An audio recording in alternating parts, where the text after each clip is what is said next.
Okay, ladies and gentlemen, 5:30 p.m. Firstly, we'll open the meeting. May I firstly acknowledge the traditional custodians of the land we meet on this afternoon and humbly pay my respects to the Wiradjuri people, their elders past, present and emerging. Housekeeping to our guests in the public area. If there is an emergency, we exit via the door to the chambers you came in and then turn to your right to the doors to the main street and await further instructions from there. Council's meetings are live streamed. What that means is that anyone who speaks in public forum you will be recorded visually and by sound, and any voice activity in the chambers is picked up on recording, so it's just a notice to be cautious of that because it is live streamed. Next item is speakers in public forum. We had ones withdrawn, so that leaves us with Emma Coburn talking to item 1920, which is the Monteagle Hall. Emma, you'll have 5 minutes to speak, and I'll give you a little tap at the 4-minute mark, and there we go. Thank you. I won't be that long for once. Hi everyone, Emma Coburn. On behalf of the Monteagle Hall Committee, we are requesting that the fees for the development application and section 7.12 be waived or refunded, as mentioned in the agenda, I think about page 233. The Monteagle Hall Committee, as most of you know, is a small volunteer organisation that's been working very hard in the last few years to gain grants and funding to upgrade the Monteagle Hall, a building which is actually owned by council. The hall is a popular place locally with the local community for a variety of events throughout the year, and it's one of the main centre of activity in Monteagle Hall out there, in Monteagle. The toilet block is currently under construction due to a grant that we received a few years ago, and we also have funding to start the next stage, which is what this development application is all about. So we're requesting that those fees, if possible, can be waived or returned to us so that we can put that money back into the development and keep things moving. Each dollar that is returned to the committee to put back into the development is one less dollar that the council actually has to spend on that building themselves. So thank you for your consideration of that request. Thank you, Emma. No other speakers in public forum. Could I please ask councillors and guests to be upstanding, please, for the expressions of sympathy.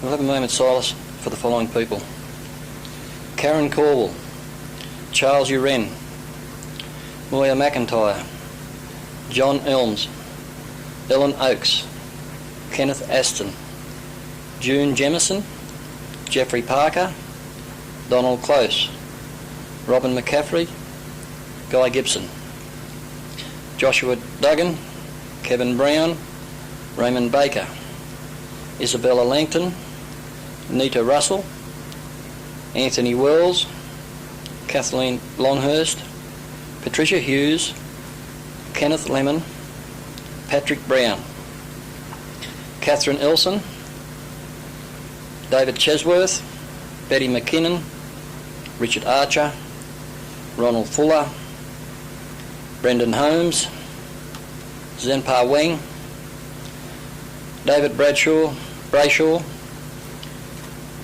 Deirdre Alsop-Dick, Patrick Brown, Marie Martin, Sandra Forsyth, Therese Roberts, Raymond Baker, Jeffrey Stevens, Dennis Brayshaw, Penny Gibson, Norman Flanagan, Zedslav Rosen K. Moment silence, please.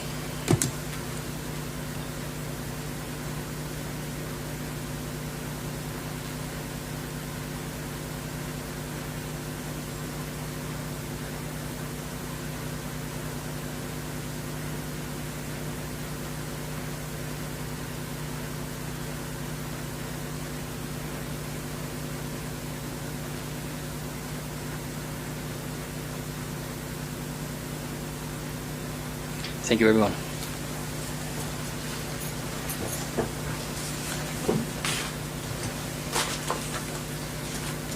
Next item on the agenda is the confirmation of minutes from the Ordinary Council meeting held 12th of December 2018 to be confirmed as a true and accurate record. Moved Councillor Manchester. Seconded Councillor O'Connor. Question, Mr Mayor. Question, Councillor Wallace. Yeah, look, I wasn't at that meeting, but I note for items 18295 and 18299, no vote is recorded for Councillor Statmiller. I assume that's an error.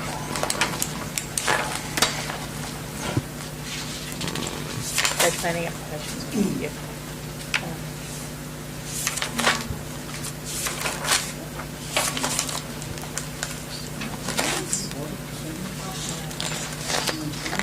Yes, certainly. The mover and second are happy for those minutes to be amended that way. Thank you. All those in favour? Again? So be it. Thank you. Item number 7, declarations of interest. Do we have any declarations of interest in regard to the meeting? No. I take that. Thank you.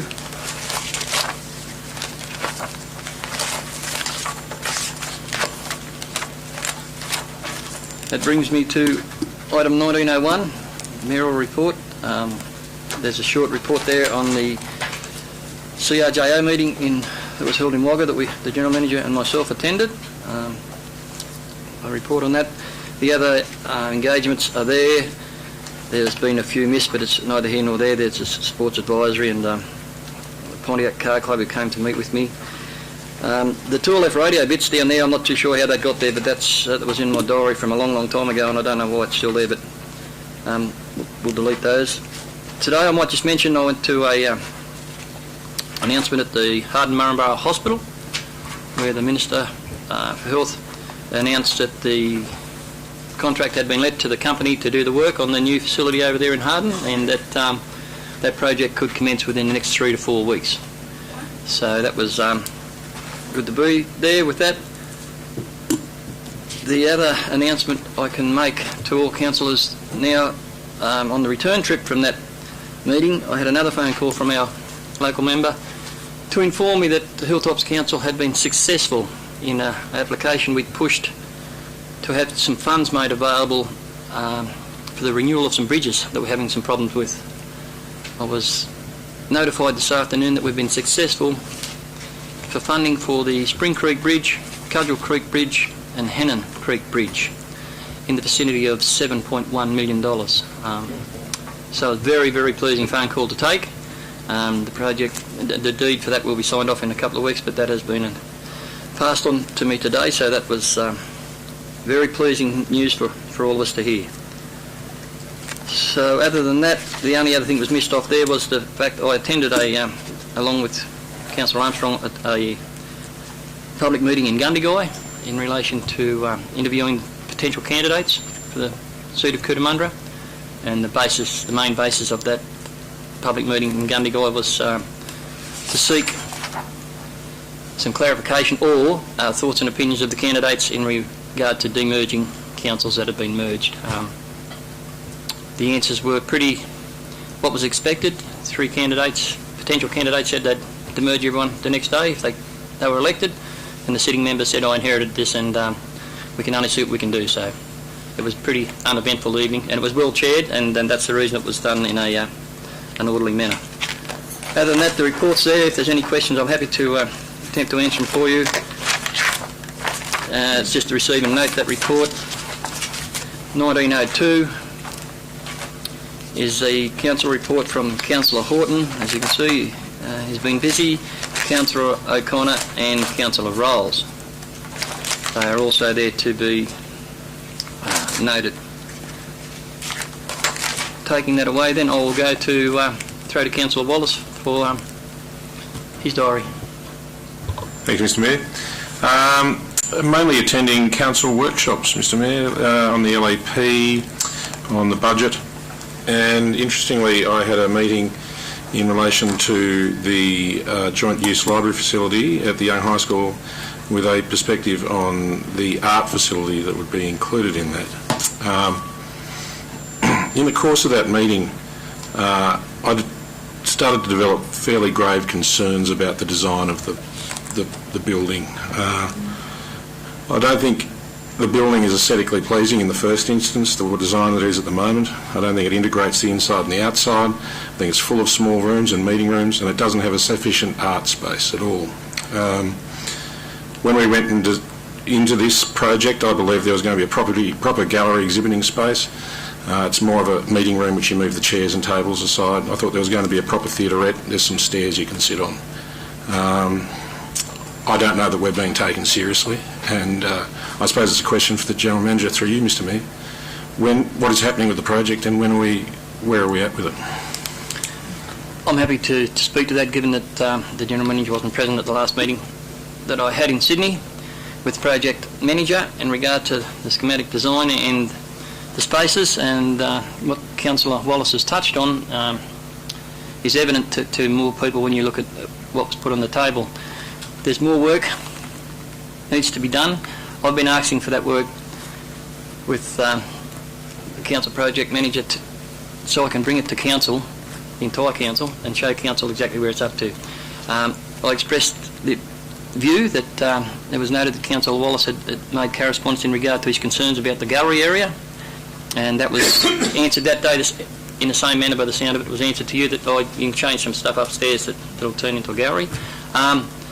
Look, there's a long way to go with this project in regard to that design. Also in regard to licence or lease arrangements, we met and the conversation was to be around the project dude and working forward on that. Schools Infrastructure New South Wales sent through a draft example of a licensing arrangement that they'd used in other places. I'd mentioned on a couple of occasions that I was more interested in looking at a lease arrangement, and I believe that's their legal advice. There's still some toing and froing about that actual point. The actual licence arrangement that was sent through to us isn't worth presenting to anyone, because it wouldn't hold up anywhere, let alone in a council that's trying to assure that we get value for $6.5 million for our community. So, Councillor Wallace, I note your point. I have them concerns. I have a Councillor Tuckman and I will have a JUPA meeting, I think, on Friday. So there'll be a update there again. And my thoughts are exactly that and I was hoping that we'd have, we had to cancel a meeting just recently. I was hoping to be able to give a report to Council at the workshop last week in regard to where it is up to get Council's full opinion on where we're going. So there's a lot of work to be done, and I'll take on board with your comments. Thank you. Councillor Rolls, where's yours there? Yep. Your diary's there, yep. Anything you'd like to speak to on that? I'll add to it. Oh, happy. Through the Mayor? No, Yep. I'm fine, thanks. Thank you. Councillor Armstrong. Mayor, 14th of December, 2018, representing delegation from Joe. I'll dispense with the dates on these. December 2018, met with the Chinese delegation from Lingzhou. January 2019, Councillors Crown Road inspection at Maymoru. Australia Day Community Committee meeting. A welcome for Paralympic gold medalist and Australia Day Ambassador Lindy Ho. Australia Day celebrations at Young. The Young Series Treatment Works walkthrough and biosolids overview. The LEP Rural and Residential Land Study Workshop, February. Economic Development Committee meeting at Young. The LEP Freight and Transport Study Workshop and Policy Review Workshop. Again on the 13th of February, the LEP Economic Growth and Land Use Strategy Workshop. The Monteagle Village Community Consultation and Workshop. I commend the members of the community at MONTEAGLE for attending and participating. It's great to see them there and engaging. On the 15th of 2nd, a briefing in regards to the BOOROWA water supply at Harden, Blackguard Gully Master Plan Workshop, the 2019-2020 Budget Workshop, Stormwater and Buildings, the Strategic Planning Workshop, and then finally the LEP committee meeting yesterday. Other than that, meetings is minuted. Thank you very much, Councillor Armstrong. I might just digress from that for a moment. Sorry, it wasn't on the opening list in the document, but I didn't call for apologies after I passed that chair. I realised that do we have an apology to present? Through the Chair, yes, Councillor Stadmiller has advised us. Could it be noted that Councillor Stadmiller is an apology? Thank you. Thank you for that. We'll accept that. Mr Mayor, just before it's voting on, could we get clarification on what the position is with councillor absentees to meetings, please, if the General Manager could advise? Yep. Certainly, through the Chair, you're asking me what is the process for apologies in relation to meetings. Councillors are required to actually notify myself in writing in relation to their inability to attend a meeting. We don't actually specify that not be by text. However, it's probably best practice to send an email at least with good notice. But however, I have received a text at 5:27 today in relation to the apology for the meeting tonight. That said, as long as the apologies are forwarded in writing, they then can be considered by council. Is there a number of meetings that if councillors miss, it becomes an issue? Or? No, 3, is it? Yep, sorry. Sorry, through the Chair, my Executive Director is advising me that the 3 meetings, after 3 meetings, there should be a decent explanation in relation to why he's unable to attend those meetings, or at that meeting in future meetings. That's a calendar year or financial year? Consecutive. Yep. Okay. I have a mover and a second to accept the apology, please. Moved Councillor Wallace, seconded Councillor Manchester. All those in favour? Aye. Again, so be it. Thank you. I'm sorry that was missed in the early lead-up. We'll correct that contents page when we do our Code of Meeting Practice, I'd imagine. So we're up to Councillor Horton. His report's there. Who else has got their tag? And I have, but mine always. Thank you, Mr Mayor. All my meetings are itemised in the business paper. Some have minutes recorded that have been sent in by the various communities, and I have nothing to add to that list. Thank you, Councillor Horton. Councillor Flannery. Meetings as minuted, Mr Mayor. I've just observed that I didn't have any notes in the last business paper, and I certainly did attend not a lot of meetings, but I think the odd workshop. Meetings as minuted, LEP workshops, I think I attended 2 of those, Blackguard, Gully, budget workshop, I'm not too sure what else. At night I lie there thinking about things occasionally in council, discuss things with various ratepayers from time to time. So I don't mean to make too much of a joke of this, but I think we don't want to waste too much time on what we've all been at. I would like to make special mention of the former Hardinshire councillor Pat Brown. I'm not exactly sure how long he was a councillor for. I would have thought 18, 20 years. Councillor Manchester might advise me. He first was elected onto Hardinshire Council following the amalgamation of DEMONDRILLE and Murrumburra Municipal Council. He did a huge amount of work for the community. He was very community-minded, integral to getting the abattoirs operating in Hardin, the racecourse going, a fantastic supporter of Hardin, and I think it would be remiss of all of us not to, whilst everyone's passing is sad, to not acknowledge Pat Brown for the years that he put into local government.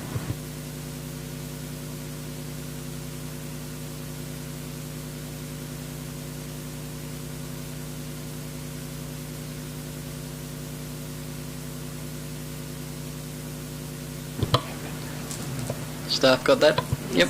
Okay. Councillor Walker. Yeah, meetings as minuted, which are coming up. The extra ones are our constituent interviews, and Wright Park Wind Farm, which seems to be still in the planning stages, very much in the planning stages, and it's good to see a report on the Monteagle Hall. And that's about it. Thank you. Councillor Manchester. The minutes... Microphone, please. Sorry. Councillor Walker. Sorry. The minutes, meetings that are minuted, the series of workshops with the LEP, budget and Blackguard Gully, that sort of brings it up, thanks. And I'd also, citizens' recognition to Lois Ballor from the Wombat Progress Association. Lois has been part of the Wombat community pretty well all her life. And sadly missed when she passed. She passed away here about a month or 6 weeks ago, but was a stalwart for the village and a very hard worker with her and her husband. Thank you, Councillor Manchester. Councillor O'Connor. Sorry, I've just got a couple of changes to mine. A couple of them are dates. On the I have the 21st, the Coppabella CCC meeting, which was actually then the strategic planning meeting, so I didn't get out to Coppabella. And the 25th of February, there was a media announcement by the state member for $20,000 for the Cherry Festival.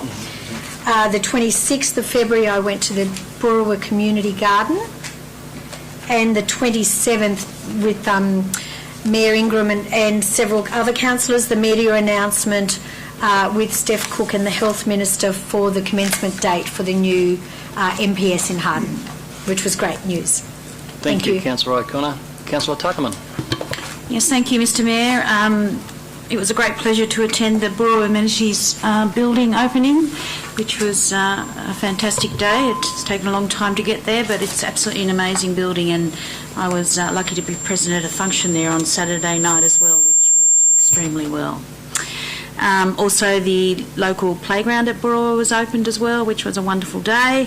A number of stars got on some swings, and which was quite interesting. Community garden workshop, which is coming along nicely. St Joseph's School presentation at BOOROWA. The Mayor and I had a meeting with the member for Riverina, Michael McCormack, in regards to the library. Duper meeting, Stray Day dinner with the Ambassador for BOOROWA, amazing lady. And also the BOOROWA Sports User meeting recently. And a very good day at the Strategic Planning Day at GALONG for Council. So thank you to the staff for their preparation in that, and some interesting information on that day. Thank you. Thank you, Councillor Tuckerman. Before we move on, the only other thing I'd mention that I left off was I was privileged again this afternoon to be involved in a citizenship ceremony with 3 new Australians, and thus the reason councillors for the new mayoral chain is on, and I thought, well, I'd leave it on today's council meeting so all councillors know that it's in the building. Thank you. Moving along to item 1903, and I had a photo taken for family purposes, so.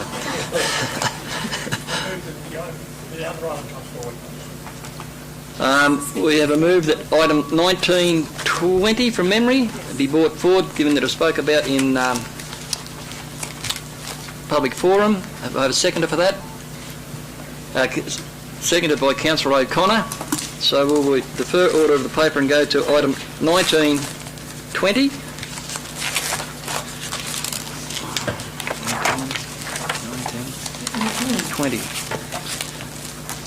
Everyone on board? Item 1920. The report's there and the recommendation reads that Council grant an exemption to Monteagle Hall Committee from payment of the S94A contribution in relation to development application 218 DA 00155 and refund and waiving of application fees. Move the resolution. The resolution has been moved by Councillor Walker. Happy to second it, Mr Mayor. Seconded Councillor Tuckerman. Do we have any discussion or debate in regard to the matter? Through the chair, we probably just need to get a clarification. Could I just have a moment, please, councillors?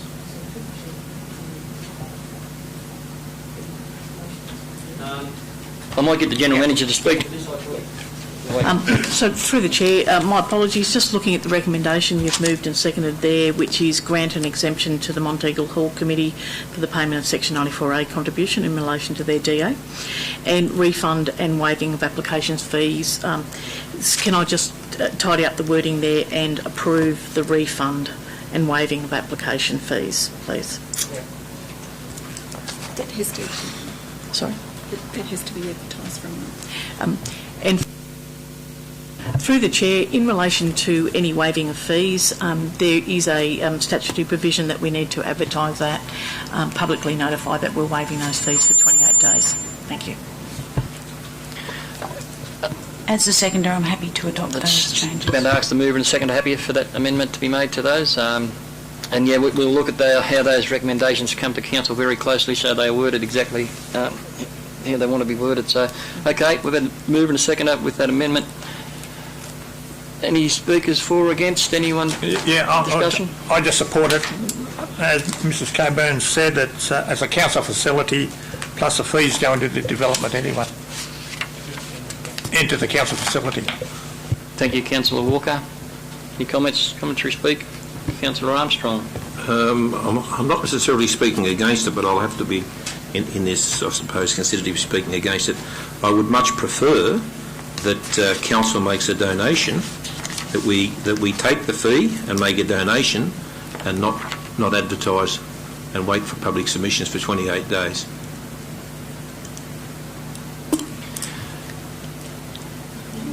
Throughout. Now, am I hearing a suggestion of an amendment to the recommendation, Councillor Armstrong?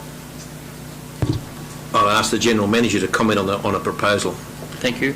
To the General Manager. Through the Chair, I'll just pass over to the Executive Director of Communities. So the council has a policy for the way that it provides financial assistance to groups, and that is currently twice a year on the prescribed form, and there is a committee that decides those. So we have really no other way of providing financial assistance than that.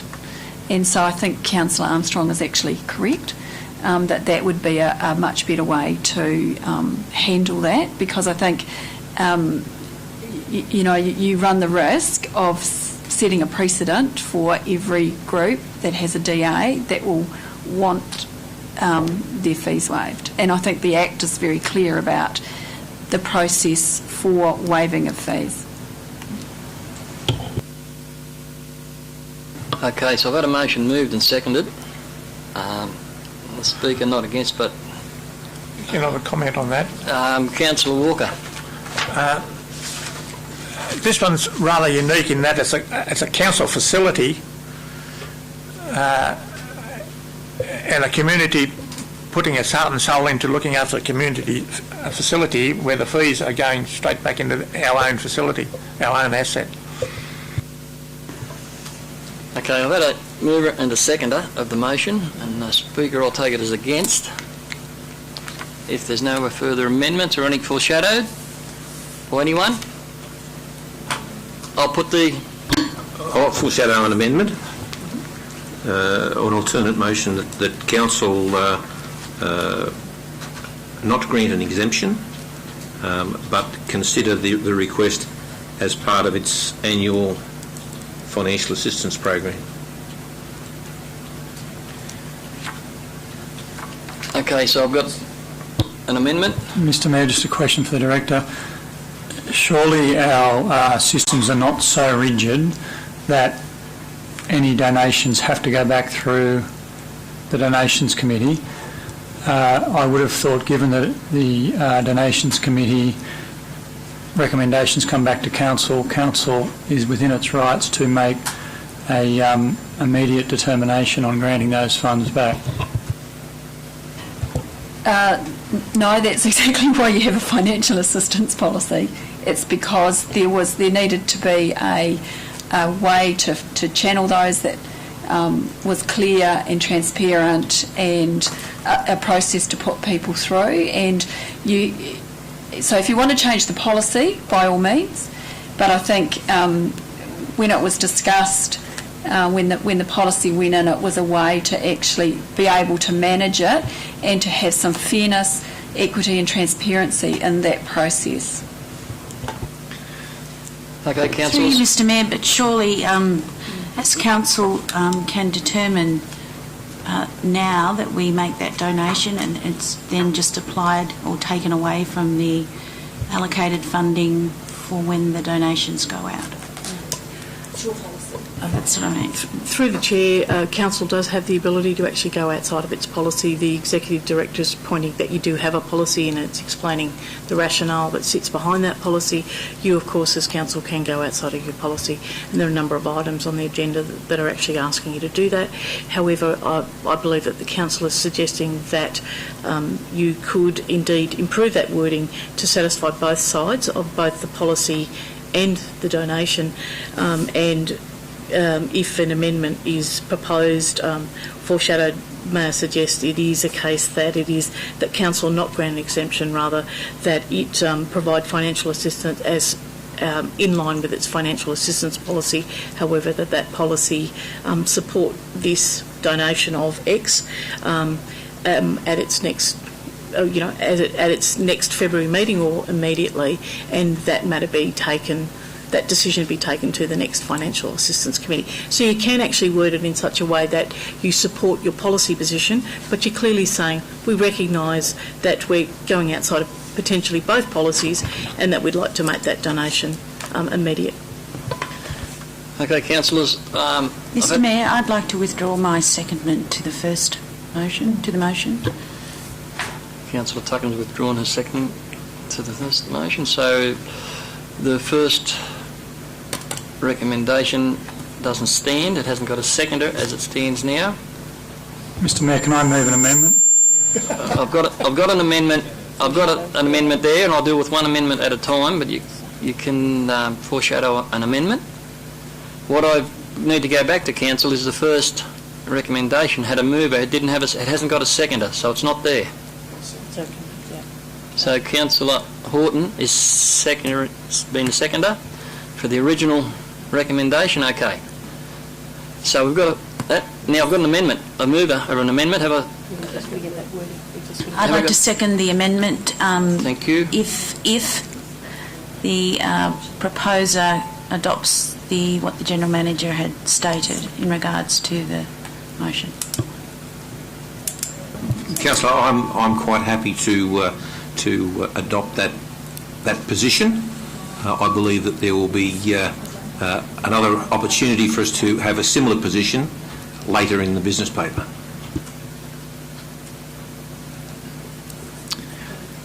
So, Councillor Tuckerman, you seconded Councillor Armstrong's amendment? Did it include that it would be done immediately? That's my intention. Mr Mayor, could we have the amendment read out, please? Yes, You will. I will have that done now. Start by just getting that together for us. Thank you, Councillor Tuckerman.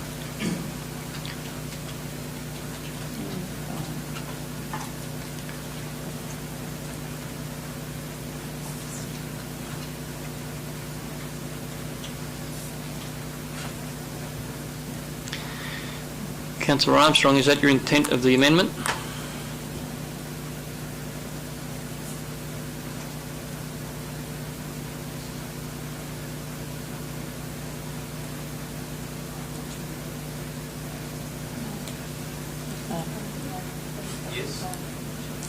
Okay. Councillor Walker's confirmed that's the wording of his amendment, and Councillor Tuckman seconded, so I'll put that amendment. All those in favour of the amendment, please raise their hand. We'll fix that up. That is carried. Thank you, councillors.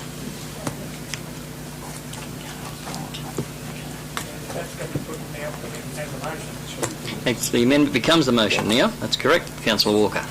All those in favour of the motion, raise their hands. These votes to be recorded? No. That's unanimous. Thank you. I just wanted to make sure we had clarity. Thank you, councillors. So that's item 1920 ticked off.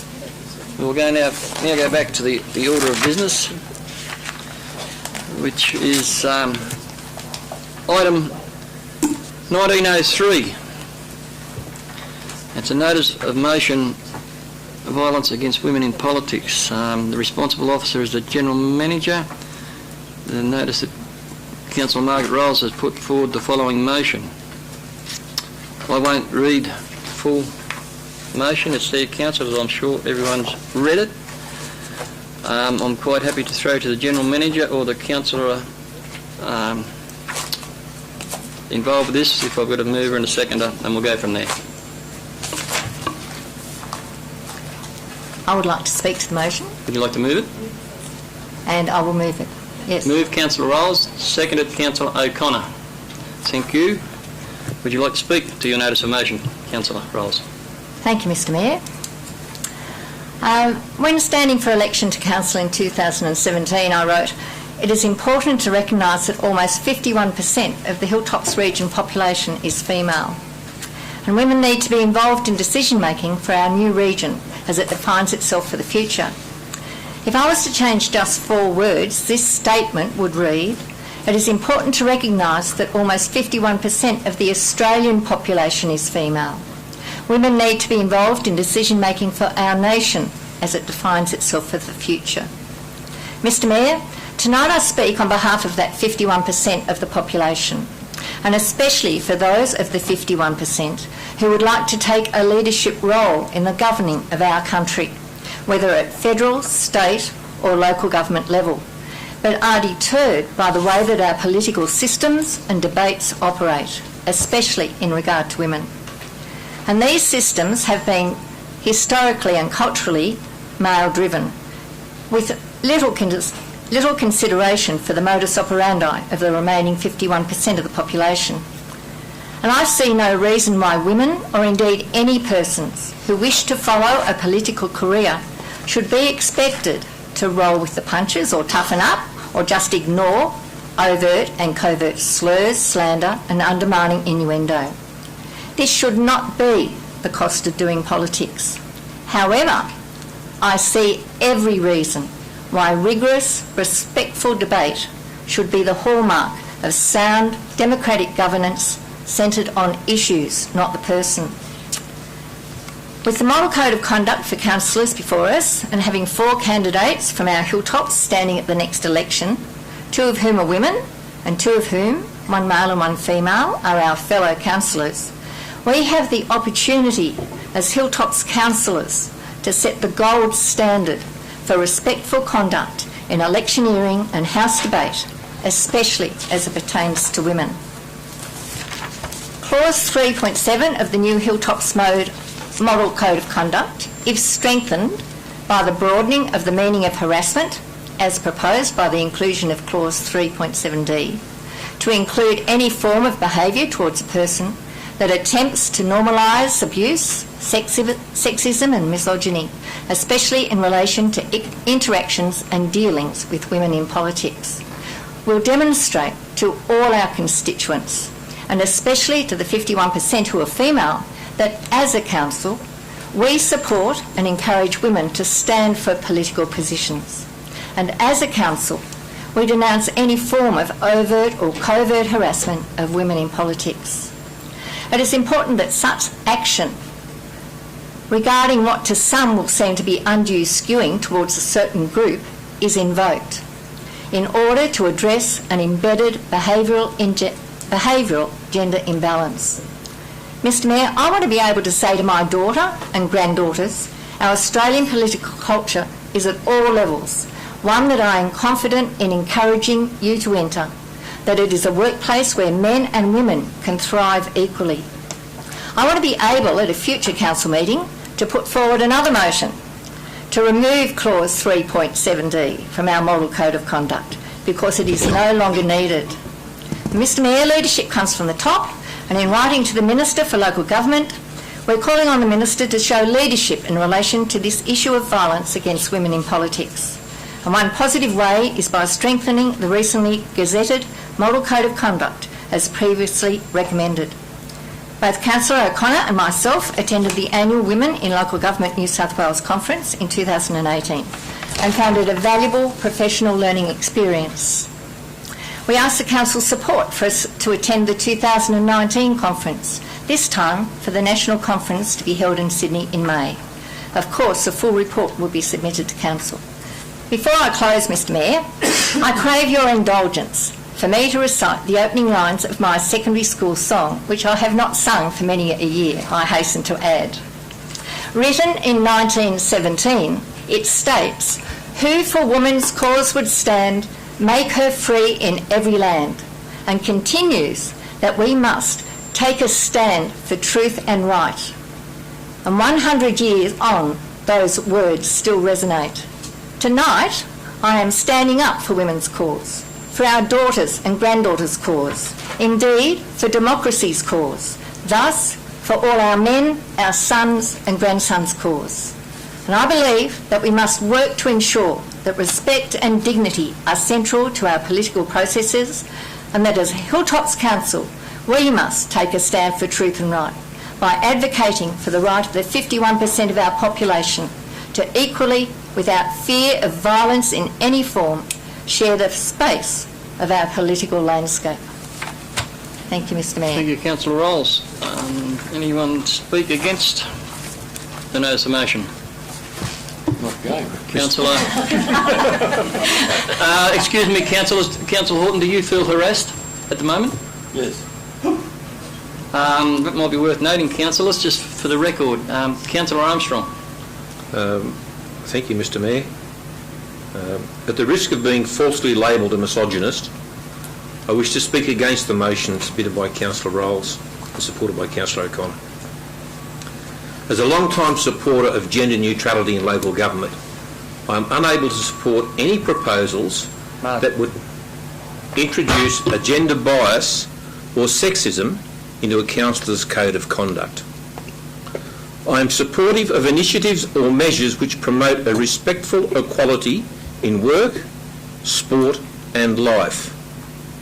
During my life, I've taken the view that chromosomes do not determine the appropriateness of a behaviour, be it inside or outside the workplace, but rather the context in which the behaviour is displayed and the intent of such behaviour.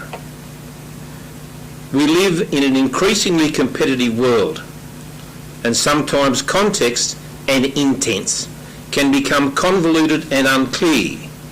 Curiously, this can be inadvertent or intentional.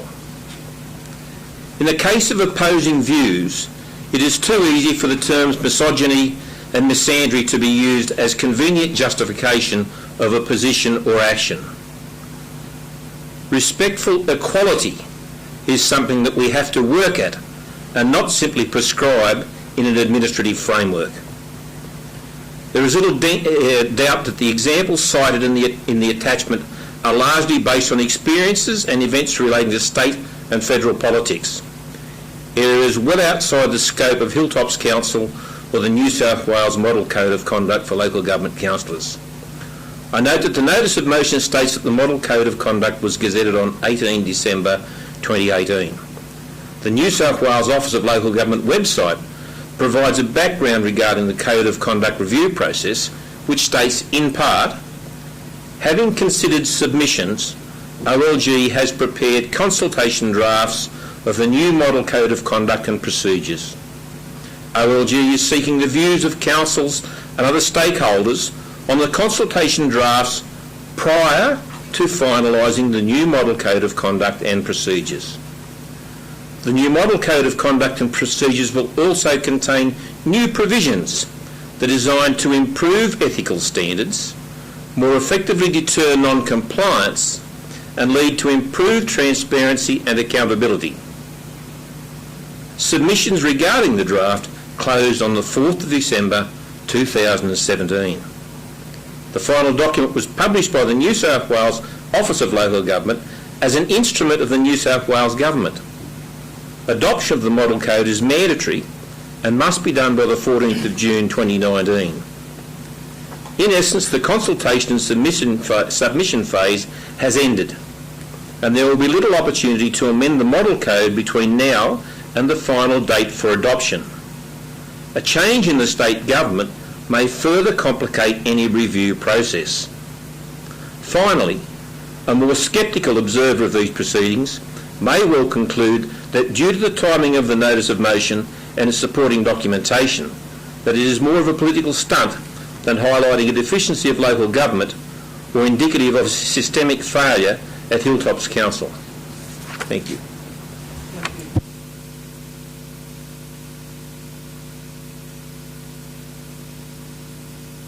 Thank you.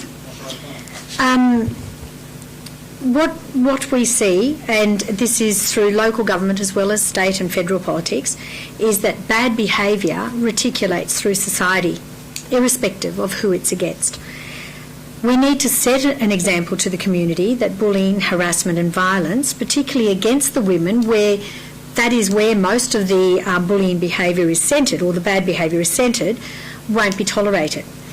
It's abhorrent to think that anyone who has a captive audience through any forum or any type of media would use their advantageous position to offer negative and offensive positions and opinions about anyone, especially those that aren't related to issues but that are attacking the person. I acknowledge that politics has historically been dominated by men and that intimidatory behaviour has often been the norm and accepted. But if we want that 51% of the female population to be adequately represented, we need a cultural change. We need a change to allow for female representation to be able to harness the unique skills offered by the female population. As a society, we appear more critical of women in what they have or have not achieved in comparison to men. If we want to encourage more women to enter politics or to start new businesses or to take on greater responsibility within the community or workplace, then we need to change the way we think about, approach and act towards them. So it's not just about misogyny, it is just about respectful behaviour. Thank you. Thank you, Councillor O'Connor. Would anyone else like to speak against? Councillor Wallace. Thank you, Mr Mayor. I'd like to preface my comments. I'm speaking against the motion. I'd like to preface my comments by saying and I think people around this table would accept, I've been a strong advocate of a fair, just and equitable civil discourse both at this council and in society. So that's the position I'm coming from. I have to say this is the best prepared motion I've ever seen in my history on council, so congratulations to Councillor Rolls. I did have trouble opening the references though. I think it's the News Corporation paywalls that are preventing me from looking at some of those, but anyway, we'll take that up with Rupert.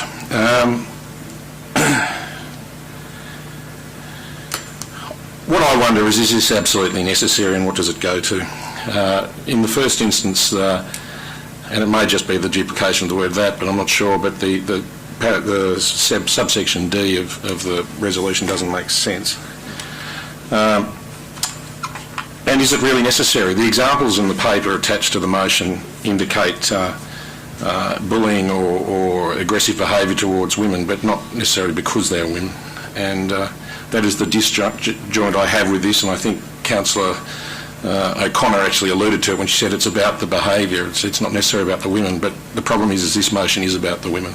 And it refers in Part D to women in politics, and those words, and it refers to them in Part B as well, are in capital. I don't know if that's because they're an organisation, a registered group, or some other assembly of people that has a distinct meaning, but I think the code as it is drafted allows for fair and honest behaviour and puts down harassment for all people in society.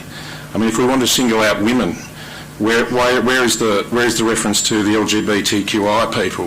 Where's the discrimination against people for their gender identification, for their religious affiliation, for their racial background, for their cultural background? We could go on and on. The code as it stands before this amendment, or proposed amendment, is fair, and to actually change it in this way is to make it unfair. The paper supporting the motion refers to various state and mainly federal female politicians, and by chance I was reading Janet Albrechtson's article in today's Australian, which I bought so I didn't have a paywall issue, and she says, obsession with gender has reached such farcical levels that when a woman won pre-selection in Higgins on Saturday, replacing the outgoing Kelly O'Dwyer, Carvelis, that's Patricia Carvelis from the ABC, continued on her gender bender, tweeting that it was close, and had a man won, it would have been a, inverted commas, massive issue. The ABC bubble seems to suffocate the brain. She goes on later, alas, some people will never rise from the bog of their gender trenches or stop lobbing ridiculous claims at imaginary enemies. Thank you, Mr Mayor. Thank you, Councillor Wallace. We've had 2 speakers for and 2 against. Anyone else like to speak for the motion? No? Anyone else like to speak against the motion? Councillor Walker. Mr. Mayor, yeah, just add a couple of comments. In the summary background, it says the case for a respectful attitude towards all women in local government is vital. I would suggest that should read towards all persons in local government is vital. I think a lot of this can lead to being rather judgmental, and if anyone's been following this debate, and it's even in the local government magazines, it says we should be, instead of the 3 R's being rates, roads and rubbish, it's respect, relate and resilience. The exact words are there, what we should be going on, and I think the model code of conduct goes some way towards that. In fact, this whole debate was at a national level on this week on, if anyone watches the Tony Jones Q&A session, it was exactly that. And what came out in the end is that no matter whether you're male or female, you both receive the same amount of abuse in politics. Thank you, Councillor Walker. There's no speakers for. Anyone else like to speak against? I'll make comment then. In regard to the notice of motion, violence against women in politics, and my question and comment is relating to the attachment 1, and the headline of that attachment reads, Raising Awareness of Violence Against Women in Politics in the Hilltops region. That brought concerns to me, so I will ask the General Manager in our chamber, has Hilltops Council at this time, or since you've been involved with this council, had any direct complaints, issues, people approach you in regard to anyone on council or in our organisation, female, having acts of violence directed towards them? Through the Chair, look, on advisement, if from any general conduct matters, any of these matters are actually confidential. I can advise that Council processes that we report all our statistics annually in the public report to Council, but all matters are confidential and they're dealt with in accordance to the Office of Local Government Procedures, and they're not discussed publicly. With greatest respect, General Manager, my question was, I thought, a yes or no answer. I didn't ask for any particulars of any people. I just wondered if there was anything on Council's table at your level relating to violence against women in our council or in our organisation. Look, through the Chair, I understand the question. I'm unable to answer because in my position I'm actually not allowed to answer that position one way or another publicly. All I can say is that any matters that are dealt with are confidential, and I certainly can advise that Council reports its statistics on an annual basis, and they're always dealt with in accordance to the Office of Local Government Procedures. Thank you very much for that. I'm happy to put on the record, in my position as Mayor of Hilltops Council, I'm not aware of any such incident happening, and I'm happy for that to go on the record as Mayor of Hilltops Council. The other thing that I would mention is, and it's probably been mentioned by other councillors, and the sentiment I understand and totally agree with. I have an issue with the wording about violence against women in politics, and it reads on later, and dealings with women in politics. I have a real problem with any violence of any type against any female, or male for that matter, but particularly females, whether they be a barmaid, a politician, a cleaner, a housewife, or whoever they are. I have real problems with how they're treated, if they're treated in a bad manner, not just women in politics. So the wording, if it had the violence against women, you've got me all on board. I just have some issues around the raising awareness of violence against women in politics in Hilltops region, because the connotation there that we have a problem, and to my knowledge we haven't. That's something that we need to look at. But I understand the sentiment behind your motion, and I do, but all the readings, and I've done a bit more reading in the last few days since I saw this notice of motion, in all these documents, gender is never referred to. It is always the person. So I believe this could be a case of equality with conditions, and that probably doesn't rest with me all that well. For my comments, we're up to, if there's no more speakers for, I'll give the right of Councillor Rolls most certainly has the right of reply before the motion is put. Councillor Rolls. Through the Mayor. Thank you, Mr Mayor. And thank you everybody who has contributed to this debate.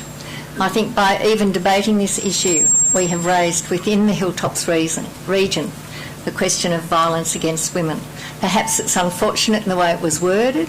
It was not meant to read that there was violence against women in the Hilltops region, but rather to raise awareness within the Hilltops region of any violence.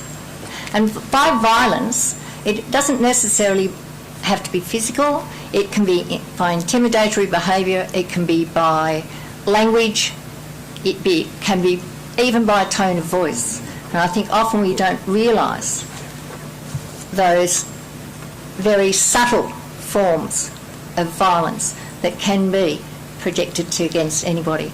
I take your point about the code of conduct being gender neutral, but at this time and at certain times I feel that we have to have an emphasis on certain groups within society who historically perhaps have not had the same opportunities or chances, and that's why I have specifically put about women. I take your point about other groups within our society, and of course we include the fact that nobody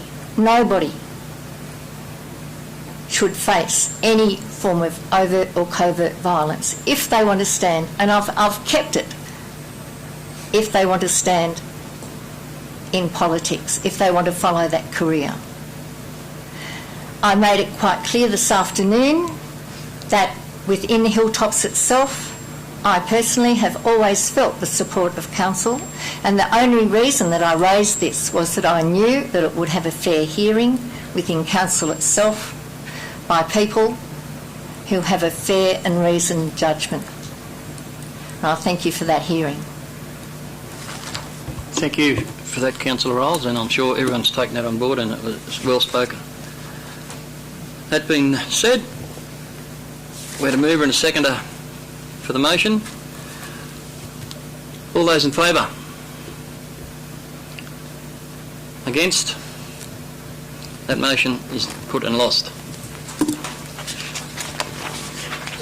Item 1904. Move the recommendation. Blaze aid support to region. Moved Councillor Walker, seconded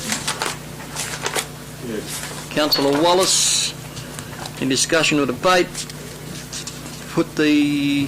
Just through you, Mr Mayor, the cost of running this, Harden Shire, the old Harden Shire was involved with Blaze Aid, and back in 2012, I think it was, with the JUGIONG bushfires.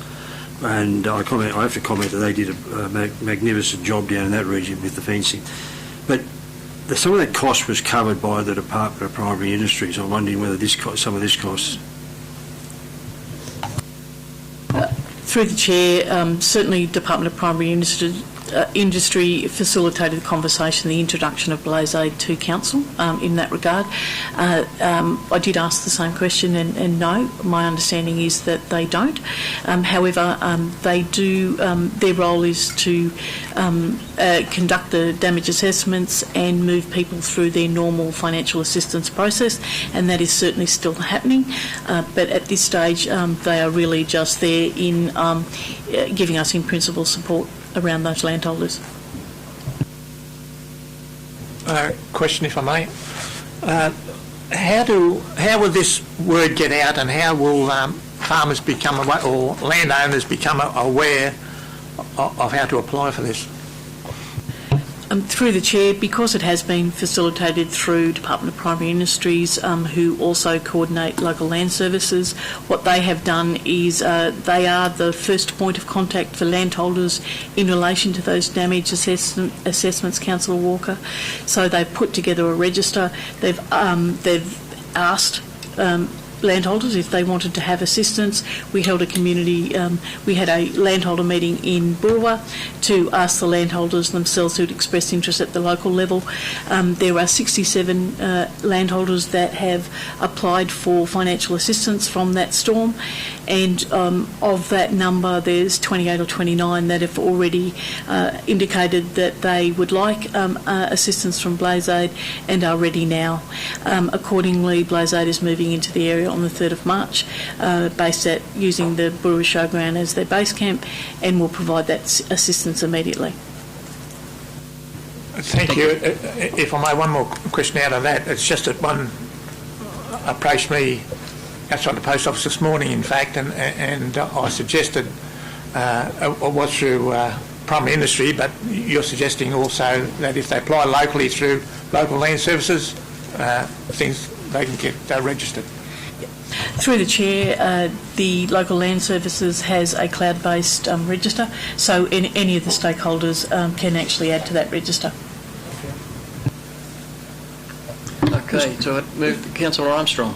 Mr Mayor, Council's just considered a request and developed a funding methodology. I'm just wondering, the $5,000, the report doesn't say where the $5,000 is coming from.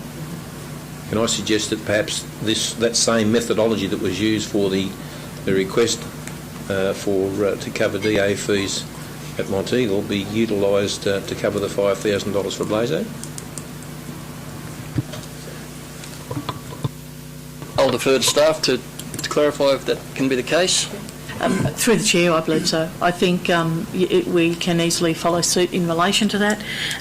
You could add another section to that recommendation as it stands, is just endorse that the $5,000 come from the Financial Assistance Committee, or be supported by the Financial Assistance Committee immediately to support that event, and that this information be passed to the committee in February when it next meets.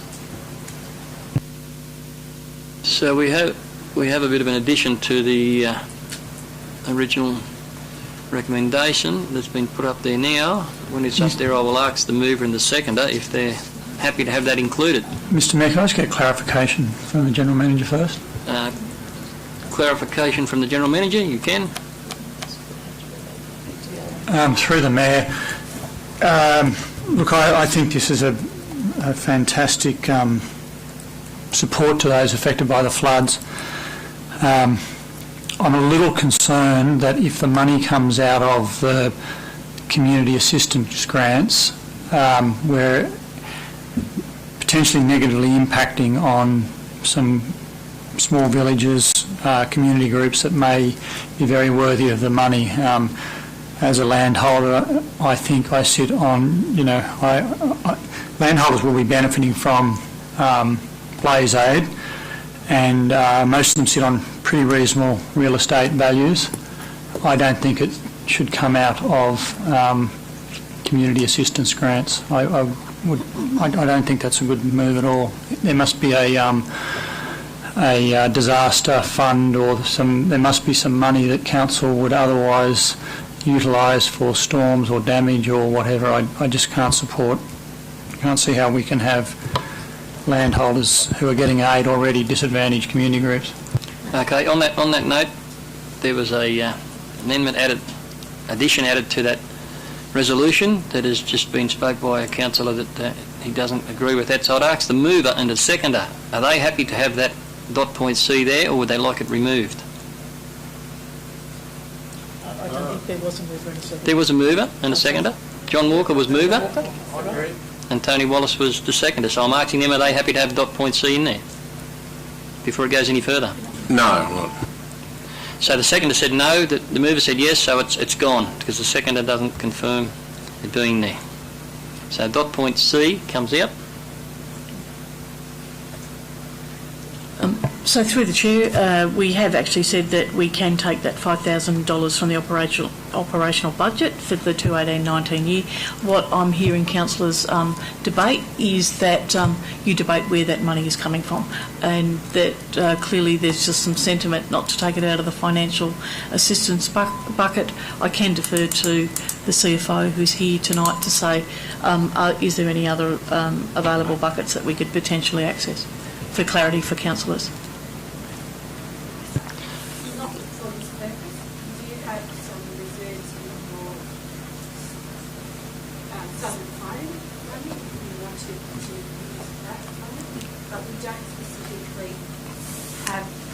We don't specifically have an amount set aside for these instances. Usually with storm damage, the costs come out of roads, buildings, bridges. So, Thank you for that, CFO. So we'll go back to the recommendation. Is there a mover and a seconder? Unless anyone else wants to speak a bit for it or against it. And I'll put the recommendation. Mr Mayor, Councillor Rolls. I think I'm speaking for it, to endorse. Councillor Flannery has suggested that all landholders will be able to afford the damage that has occurred on their places because of the... No. Could you just clarify what you did say for me, please? I said that those who are benefiting, who have been affected by the floods, will be benefiting by the work of Blaze Aid, where they're making the application. And I said, for the most part, their land is worth a considerable amount of money. And I don't believe community groups should be providing further assistance. Thank you. Okay. So the recommendation is there in front of us, councillors.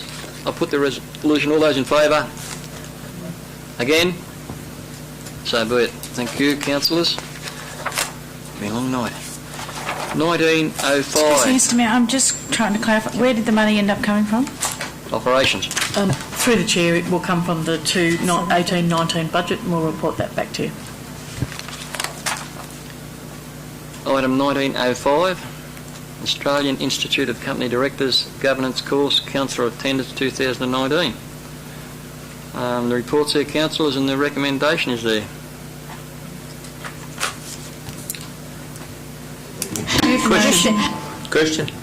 Question, Councillor Armstrong. Would administrative good practice not dictate that this would be approved prior to people attending rather than afterwards? I'm just concerned that if this doesn't get up, can I please have the situation explained to me? Who will fund the cost? Look, through the Chair, you do have a professional development allowance that can be spent. So, in essence, that is inherent. You've also got recent changes to the legislation that makes professional development of councillors mandatory. It is also, look, I certainly take on board your comments, councillor, and would agree that from a timing perspective we should do this ahead of time. Look, it's really around transparency and getting that support back from council, just outlining when councillors are doing professional development and how much it costs. Thank you, gentlemen. That's exactly my concern, that there doesn't seem to be a lot of transparency in that agreeing to it after the event is hardly considered transparent. Look, through the Chair, I guess what I'm saying is that the budget is there to be expended by councillors. You've got $100,000 that's allocated in the year. Much of that remains unspent. You also have a need to access professional development. I hear what you're saying, councillor. I also think it's good practice to actually clearly outline the expenditure of that. So potentially it's not approve, it's endorse or acknowledge that expenditure has been spent. The budget has been allocated. I'll move the recommendation, Mr Mayor. Thanks, Councillor Wallace. Do I have a seconder? Councillor Manchester. Any other further discussion? Yes, Mr Mayor, I'd like to speak against that motion. I just want to make it clear on the onset that none of my remarks are directed to Councillor Rolls, and I don't begrudge you going to the conference. I want to make that clear. I direct this to management. I also received an invitation, as all councillors did, to go to that conference. And I sent a letter to management asking if I did attend the conference, what experience would I get from that conference to make me a better councillor? I didn't get a reply. I also explained that in the 80s I worked for a multinational company, and I was a member of the Australian Institute of Company Directors, paid for by the company because they made millions and millions of dollars a year. They had plenty of money, and they probably looked for tax dodgers too. Myself and colleagues went, and we had a good time. We used to call it the junket in those days. Now, I found most of the people there very presumptuous, very egotistical, and we achieved very little. I learned very little there. The main thing was to get this beautiful gold and framed Company Directors Association of Australia thing with your name on it and put it in your office. That was the big thing. I felt that I couldn't accept to go and spend $9,000 of taxpayers' money, New South Wales taxpayers' money, when we can't afford our sewage or our water mains, our roads. We can't even get $5,000 for Blaze Aid. And I was heavily involved in Blaze Aid back in 2012, as Councillor Manchester will know. Went to their meetings and functions. Those guys didn't only fight fires, they built and helped the farmers build fences. They came from all over Australia. We're looking to get $5,000 from it. We spend $9,000 to go to a conference when you could go to the local government of New South Wales conferences, which I attended several. You could do time management skills, negotiation skills, assets management skills, all pertaining to councils and councillors, not this Company Directors Association. So I'm dead against that. I just can't. What would happen if the 10 of us went? Your budget of $100,000 be gone already. Could I talk to that? Thank you. Mr Mayor?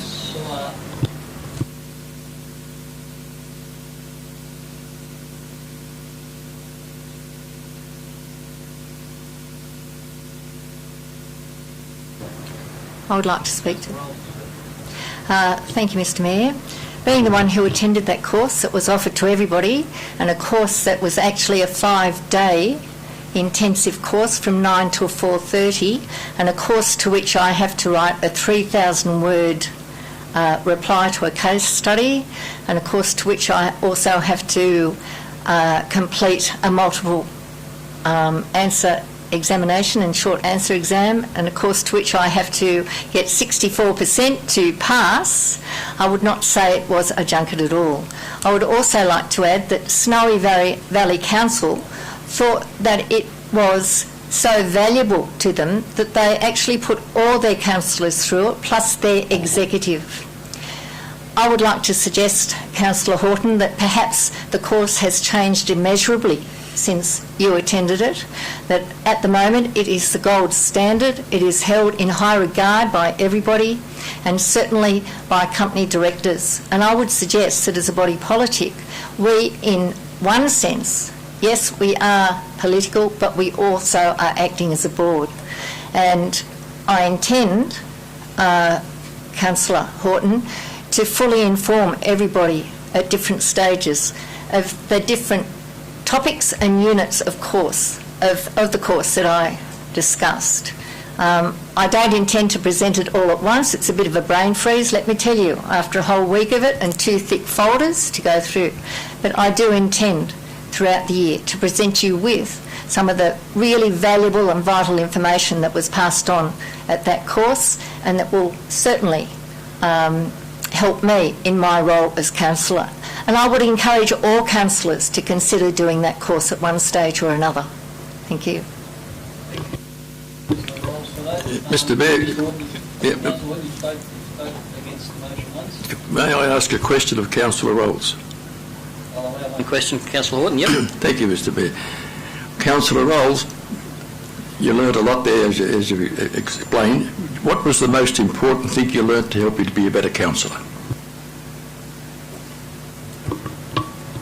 The most important to help me to be a better councillor, I think it was my duties towards my stakeholders, my shareholders, who happen to be the people of Hilltops, and personally as well, and what I have laboured over and will continue to labour over, It's certainly helped me with my financial literacy as far as council is concerned, and it also helped me to consider very closely my fiduciary duties towards those that I am charged to lead. Thank you, Councillor Rolls, and it was well answered. And you had me on par for the course until you mentioned homework, and then you lost me. I'm sorry. I'm sorry.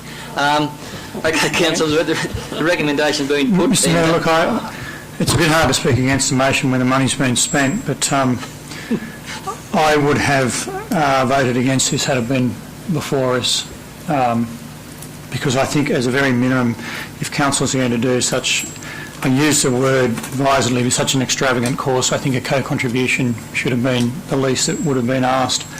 At 3,000 word essay at $9,000, I guess that's $3 a word. So, you know, I think we've got a lot of requirements for this budget. In context, it's probably a drop in the ocean to what we have to spend on an annual basis, and certainly all councillors do need to be as educated as possible. We try and get through a lot of work, and our financial position certainly is a daunting one. So to that end, I think it's incumbent on all of us to have a good financial grasp. If it's helped Councillor Rolls in that regard, and perhaps more of us need more tuition, it is a good thing, but I think it's a lot of money for for council to spend on an individual's education that doesn't cover a lot of the key issues we're dealing with at local government. Thank you, Councillor Flannery. Okay, so we've had a fair discussion about that matter. The recommendation's been moved and seconded. I'll put it to a vote. All those in favour? Again? It's carried. Thank you, councillors.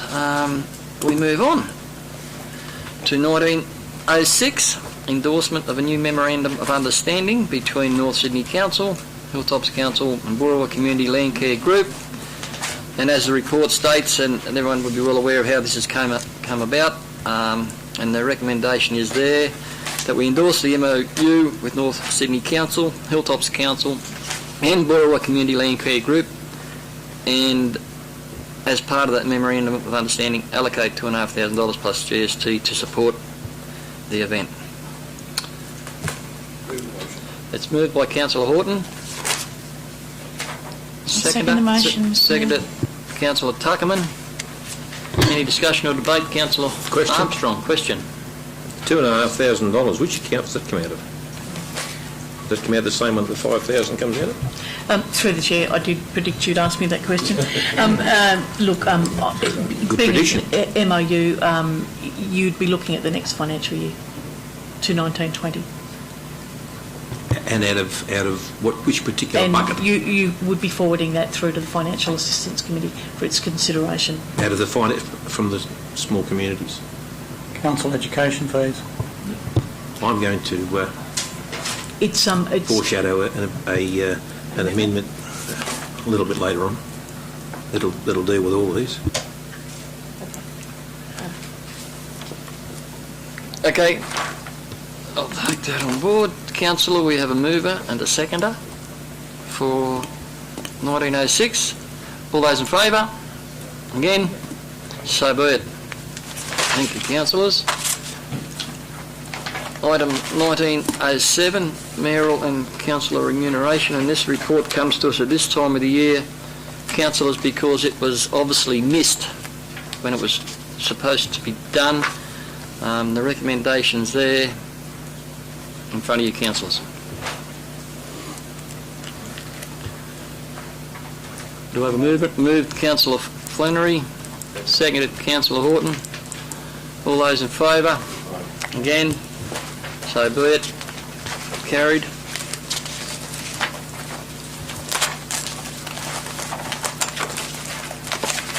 The probably pertinent part on that was that if that wasn't dealt with, that it would fall back onto councillors being paid the bare minimum, which I don't think would be fair to any councillors in this room. Item 1908. Draft Code of Meeting Practice Policy. Councillor, the recommendations there for 3 pages. I'm in your hands. The recommendations moved by Councillor O'Connor, seconded by Councillor Manchester. Would Council, will we look at someone like to move, we go into committee? So moved Councillor Flannery, seconded Councillor Manchester, that we move into committee to discuss this matter. All those in favour? Again? No, carried. Okay.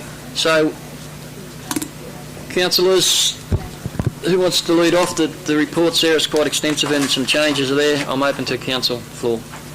Councillor Manchester. Look, I'm happy to say, I've just got some questions with regards. 4.1 public forums to be held half an hour before the commencement of the meeting. Is this suggesting that the public forum be held at 5 o'clock? Through the Chair, that amendment will actually take the public forums outside of the council meeting process completely, and so that that would be happening at 5 o'clock. Depending on what time you started the meeting. Yeah, so it would be 5 o'clock under these things, yeah. And just as a point of note is that it would be outside the meeting agenda and therefore not live streamed.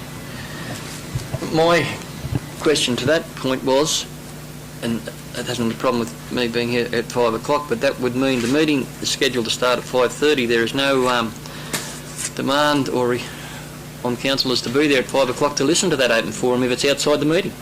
Is that the understanding that I'm getting? That was one of my concerns, would be that the public forum could actually be addressing an empty chamber. Could be only me sitting here or whoever on their own. I don't think that is the idea behind public forum. I'm looking for assistance. Given we're looking at our community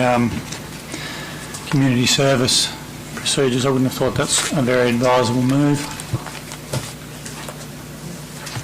Just through the Chair, can I just ask that the Executive Director of Community just give it a bit of clarity there for you? Thank you. So, love it. So what the code is saying is that the public forums, that you can have one, but they are not part of a council meeting. So what we are suggesting is, and there are councils that have a public forum a week before the council meeting. So what I'm saying, what our recommendation is that we have it half an hour before the meeting, so that it's on the same day as the council meeting. It's not getting the councillors out at another time or place, and it is entirely up to the councillors to attend or not. But the new code makes it very clear that public forums are not part of the council meeting. The council meeting is dedicated to the business on the business paper. So basically you're saying council meetings, the way I'm looking at it, would start at 5 o'clock, or otherwise you could leave it at 5:30. We could have open forum and I'd open the council meeting when the public forum finished. That way we'd say, everyone would say starting time is 5:30. That doesn't move.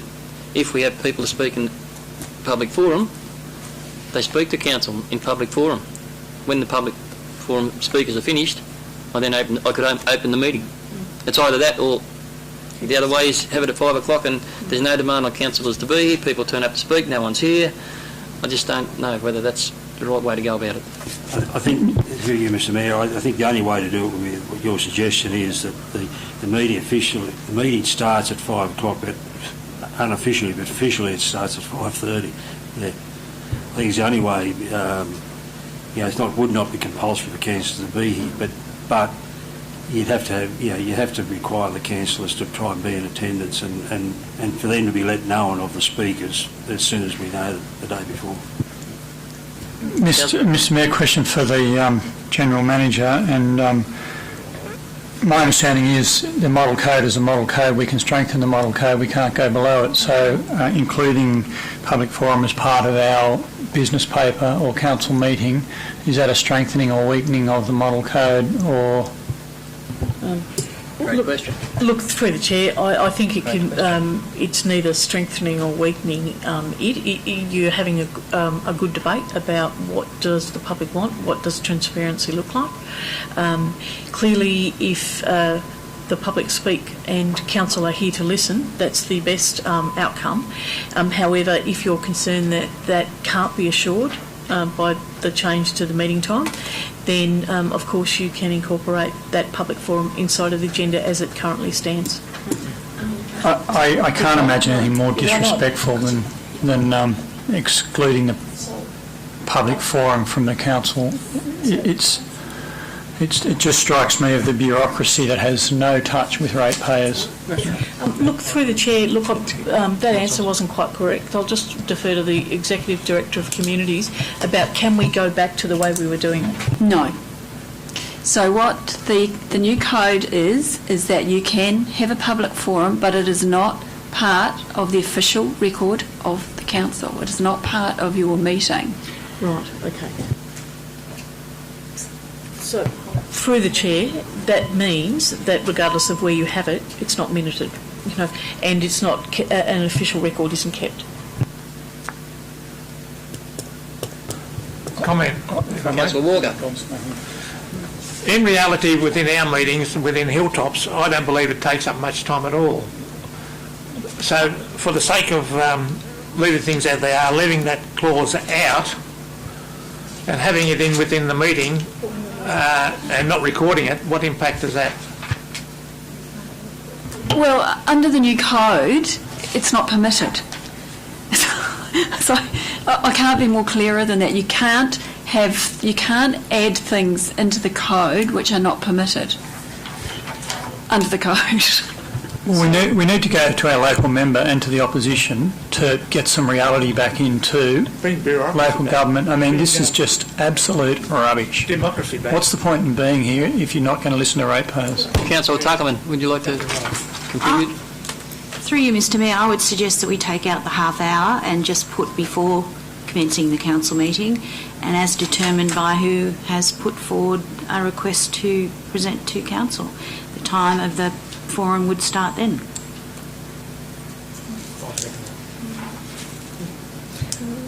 And through the chair, the half hour is linked to another item in the recommendation around 4.5 about that a person may apply to speak on no more than 3 items of business. So we were clearly just working with the maximum time there, and that's why that timing of half an hour is indicated. Councillor Wallace. Yeah, thanks, Mr Mayor. Just a quick question to the Director through you. The pre-meeting briefing sessions, which I've been strongly opposed since we first got the draft 12 months ago, and I asked this council to make that submission to the Office of Local Government. Are they required under the code? I would strongly suggest that section 3.32 onwards for the next, that section pre-meeting briefing sessions be excluded. I've said this in many forums that I think this is a very, very bad bit of policy, and it excludes the public again, so it looks bad from that sense. The debate becomes weaker at the meetings we do have, and recent history locally in this forum would suggest that it doesn't work. Thank you. Thank you, Councillor Wallace, for your input on that particular point, and I concur 100%. It's not in the actual policy. It starts at 3.32. So the wording says may, so you don't have to have them, but it's may. And that is the wording from the Office of Local I think it's Government. still a bad look. I don't think we should be doing it. No. It goes to being transparent and being, including the community that we said we would from the start, so I agree. Let's clarify. Have we clarified the first point in regard to public forum yet? Have we got that far? I'm suggesting, in line with Councillor Tuckerman, that public forums are to be held before the commencement of the council meeting. And not notated at the time. And that will be determined on who actually has put forward a request to... So it could start at 5, it could start at 5:15. Yes, that's right. And now the job to make sure staff notify councillors what time we're starting. Look, I have real concerns over this. If we don't make a time, I have real concerns about this. I'd still like to stick to 5:30. Council meetings at 5:30. Public forum, if there's 4 people speaking public forum, they speak. I don't open the meeting. I don't open the meeting until the public forum is finished. Nothing needs to change. All that needs to change is my operation, not opening the meeting till public forum is over. Every council in the room knows where we are. The community knows they get to speak to all councillors. At 5:30? That's right. After public forum, whether it be 1, 5 or sometimes, as you know, we have none. Mr Mayor, I'll just make a note that during the workshop where this matter was discussed, councillors' workshop where this was discussed, the scenario whereby there can be a speaker for and a speaker against on each item. So if no speaker can speak for no more than 3 items for 5 minutes each, then there's potentially, if we've got 1 speaker for and 1 speaker against, we're going to take half an hour. That's where the half an hour came from. Yes. So in a situation where we've got 4 speakers, then we could be looking at an hour as an absolute minimum for the public forum. Now, if the meeting is scheduled to start at 5:30 and public forum is not yet concluded, then the meeting, my understanding is the meeting has to start and public forum is effectively ended. Is that really the right sort of message that you want to send to the community? That's my concern. Is not, well, in essence we're limiting the meeting is going to start at the meeting time, 5:30. No. Council will be expected to turn up at 5:30. The meeting will start at the end of public forum. So if the public forum goes for an hour instead of 30 minutes, does that mean you're going to postpone the council meeting by 30 minutes? I will open the council meeting when public forum is finished. And what would the probability of that be? In the number of years you've been involved with local government, Councillor Armstrong? I've seen some fairly lengthy public forums, Mr Mayor, when we get to red hot issues. That could happen now, but that could happen all the time now. There's nothing stopping that from happening at the present time. Mr Mayor, perhaps a way of resolving it is we could start the council meeting at 5:30 with the moving of the previous business paper. We could then suspend standing orders to hold public forum and then reconvene the council meeting and very conveniently get around this idiotic state government imposed communist legislation. Councillor Flannery, thank you. We're still live streaming, councillors. I don't retract my words. I mean, this is from on high. However, I do think in reality we have, in very few occasions, had public forum go for such protracted periods. It's always within the ability of a mayor to limit the time each public speaker has. If there's a number of speakers on items, as has happened at Harden when we were doing the streetscape, they were limited to 2 minutes per person.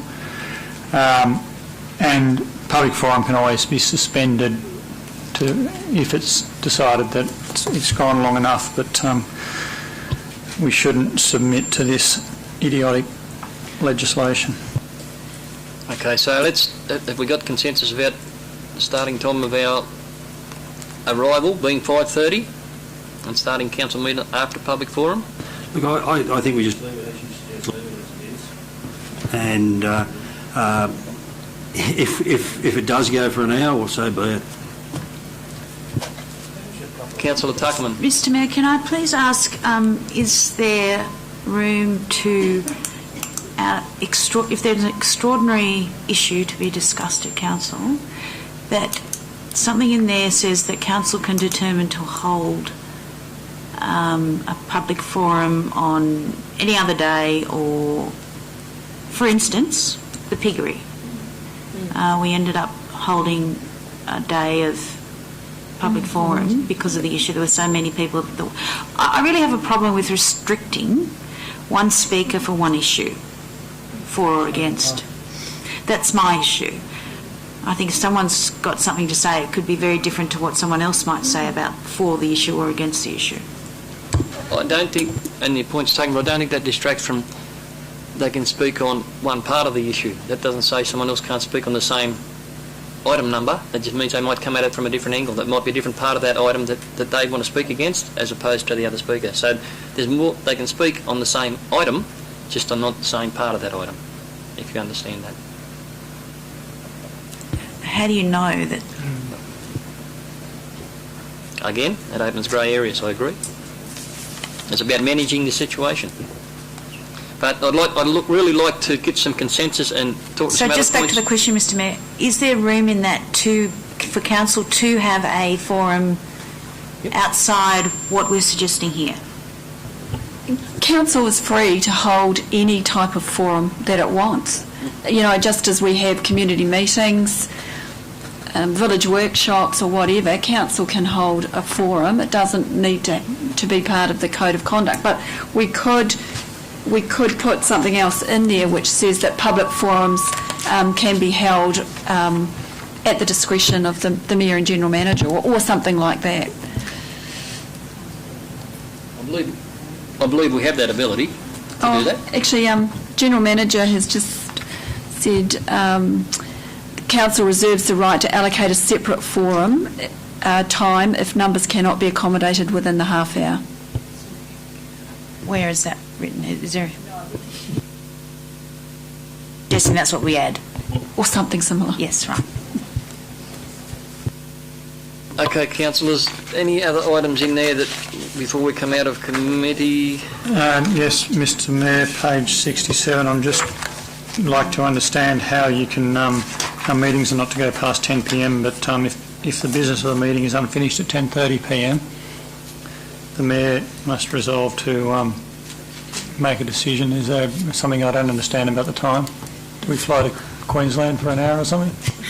No, through the chair, I think that you're. Just let me make sure I'm understanding the question. Is you're saying is why 10:30? No, how can you finish a meeting at 10 but still be going at 10:30? Ah, right. That's what it says. It enables you on those occasions where you need to go longer. There had to be an ability to go on, and it's part of the code as well. You had to have a cut-off time and then a process if you wanted to continue on, but it had to be by resolution of the council. So, if the business of the meeting is unfinished at 10 p.m, the council or the committee may, by resolution, extend the time of the meeting. 18. If the business of the meeting is unfinished at 10:30 and the council does not resolve to extend the meeting, the chairperson must either defer, adjourn. I'm reading the only extended to 30 minutes. I just. That's right. Yeah, that's absolutely right. Councillors, just during the workshop, there was significant interest shown at changing the starting times of council meetings to bring them forward to about 3:30, and in doing so, ensuring that there is virtually no opportunity to exceed that 10 p.m. curfew. Well, effectively, not have 5:30 as a starting time, have 3:30 as a starting time, and provide opportunity for the meetings to be concluded a lot earlier than what they would have been. So I guess that's one of the things that the councillors present at that workshop wanted to throw out, to have considered. And I'd suggest that there's probably some comment that could be made in that regard. Councillor Armstrong, I was part of that conversation, and I believe that I gave my support to that discussion. I think we have to take into account the travel that is involved at the moment, and late night travel for councillors and staff. I think it becomes an OH&S situation where for many people we're looking at a return trip. A return trip that exceeds 50 k's, and I think the later we get into the night, the more, as And we get tired. I think we don't recognise that, and our decisions aren't as sharp as they are earlier in the day. And I think that we have to consider, with the change in structure of our councils, we're now a Hilltops council and we travel all around, so that we're all travelling. We have to consider those. So that's why I supported Councillor Armstrong in moving the meeting forward to 3:30 p.m. start.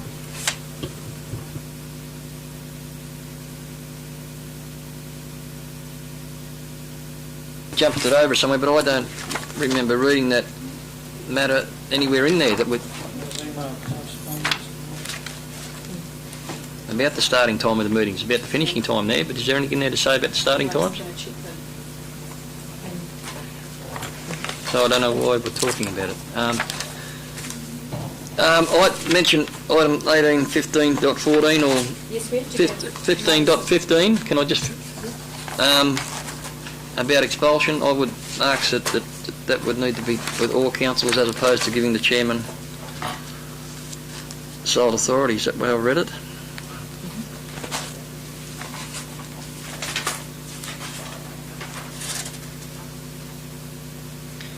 Councillors may only be expelled by resolution of the council or the committee of the council. I'd like to see 15.15 included as opposed to 15.14.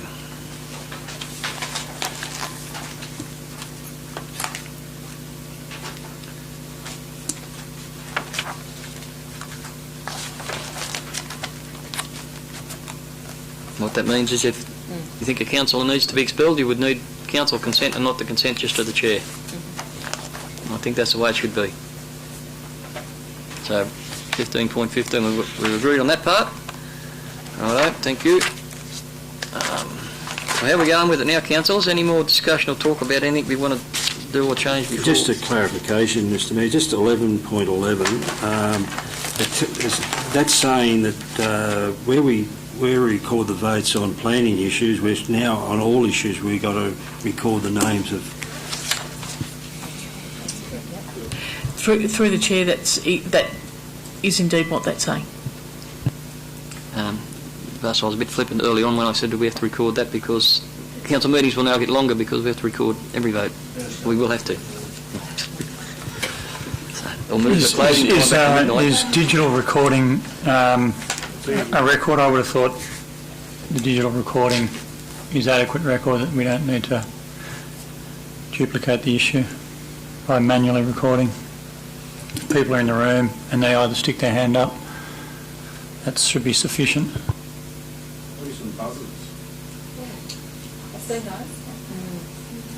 Press it too often, you might get ejected. Okay, councillors, we'll be here long enough. Let's move along if we can. Any more comments regarding to what's in front of us with this 1908, the draft? Yeah, just one more, sorry. 1710, where it states the 3 days after for a rescission motion. I think that's probably too long, simply because in some planning issues it does become the next day after the meeting. Is that correct? To the director, I think that's correct. The 3 days, if you have, the issue could actually be in process.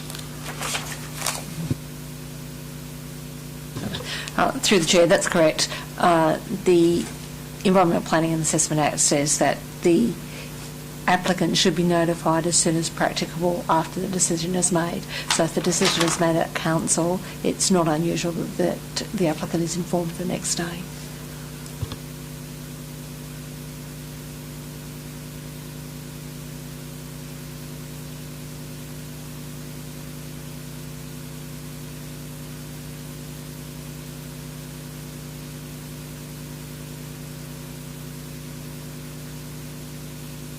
Mr Mayor, just sorry, clarification, and was highlighted by Councillor Tuckerman earlier. On page 65, I think it is, and it says a person may apply to speak on no that's the wrong one, sorry. No more than one speaker is permitted to speak for or against each item of business on the agenda. So that's not a particular part of an item of business, that's actually an item I think we, well, look, I think that's not reasonable, given often, if you look at, say, Galong Road, some people might have issues with one part of it, not another. There are a number of times that objectors object, but for different reasons, and some may be relevant, but others may not be, so.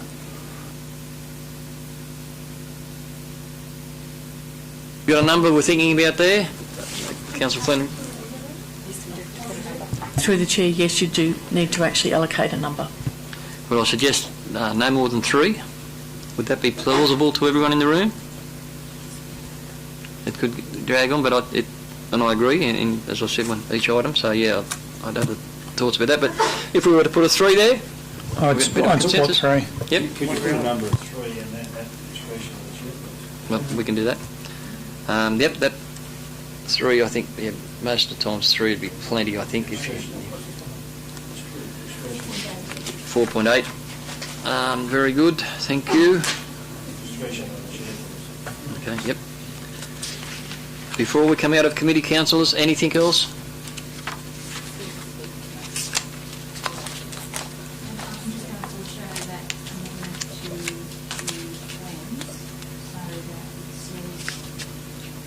Council, want to get this?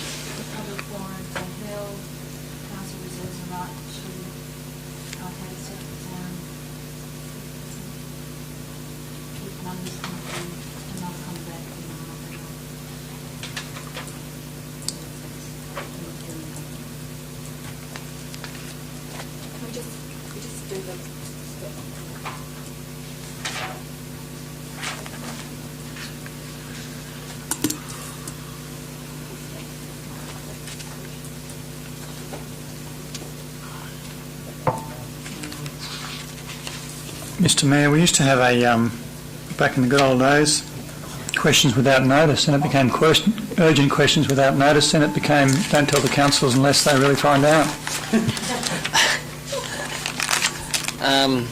You going back to the format of the council agenda? Well, and code of meeting practice. Yep. And it will be put back in there. There's a couple, as I said, there's a couple of things missing out of there that I think they should be put back in there. But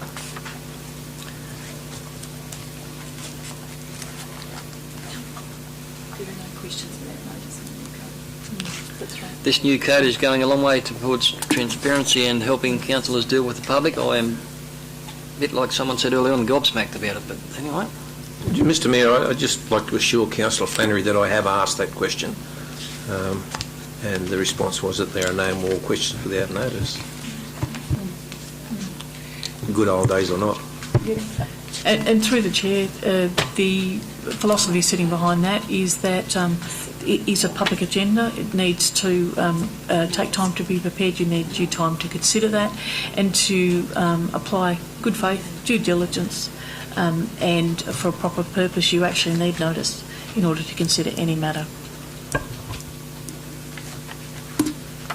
I will note that many of us are still waiting for our reports and questions to be answered relating to items on the agenda, so I suppose the response that you just gave is as expected, quite honest. Through the chair, can I just encourage you to make sure that the action list is updated appropriately, and we'll make sure that we address that as per that. Okay, councillors, so with the foreshadowed amendment to that wording and those changes that we've added to that document, are we happy to come out of committee and proceed? Someone like to move, we come out of committee. Councillor Flannery, seconded Councillor Wallace. Q. Councillors, item 1908, we have some slight amendments, which was by Councillor Tuckman. The original mover, did we have an original mover and seconder? It was O'Connor and Manchester, that's right. Are the mover and seconder happy for those amendments to be added? Thank you very much for that. Question, Mr Mayor, is in relation to the pre-meeting briefing, is that in or out? Out, I understood. Through the chair, it was always a may, so it has been taken out? May. It's not, it's the in relation to the pre-meetings.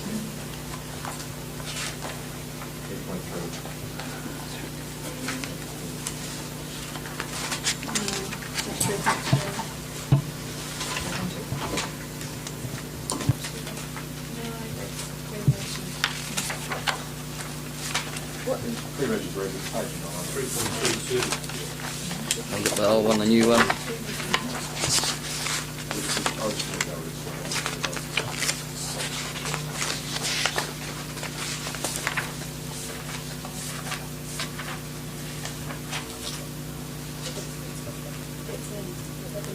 But they changed the wording, so it's may, so it was compulsory.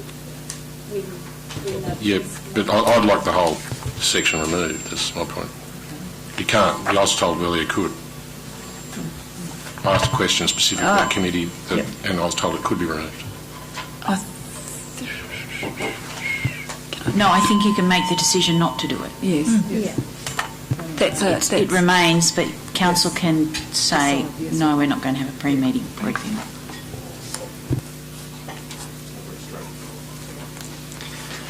Again, Councillor Wallace, I concur with your thoughts. But what's in front of us now is the recommendation with those amendments that have been made. So I'll put that. All those in favour? Again? And I also would like to record it again. Thank you.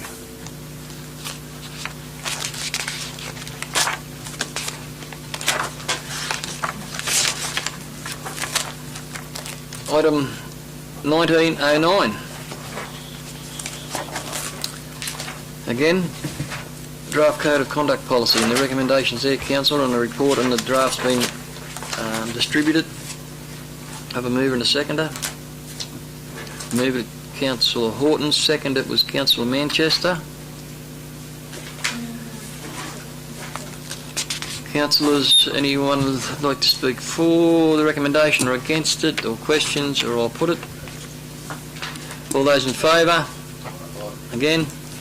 Carried. Thank you, councillors.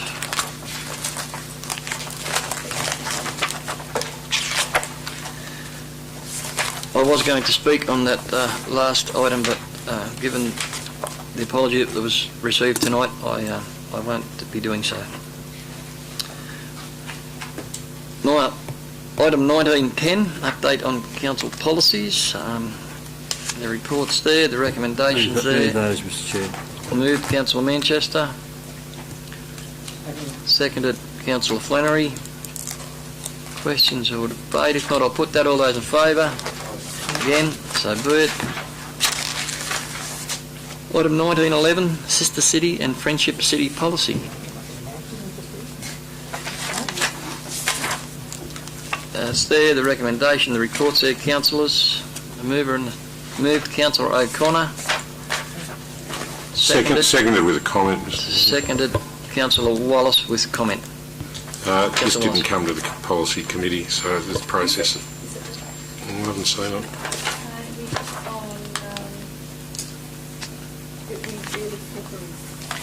I can account that the policy committee never met in regard to it.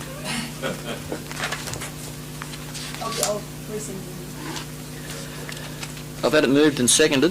Mr Mayor, just a couple of comments. Councillor Flannery. It talks about a sister city and friendship policy. It highlights City in China and the former Hardin Shire Council's relationship with Sutherland. I don't think beyond that first paragraph, Sutherland's not mentioned again. I would have thought there'd be a lot of benefit in pursuing our Sutherland links. Is there something that I don't understand here? Is it just in there for the benefit of writing it down because it used to exist and it's transitioning over, or are we going to act on it? Or to the Director or General Manager to speak? Through the Chair, early when I started with Council, the request was to write to the Mayor of Sutherland Shire to invite him to resurrect that relationship. To date, we've had no response.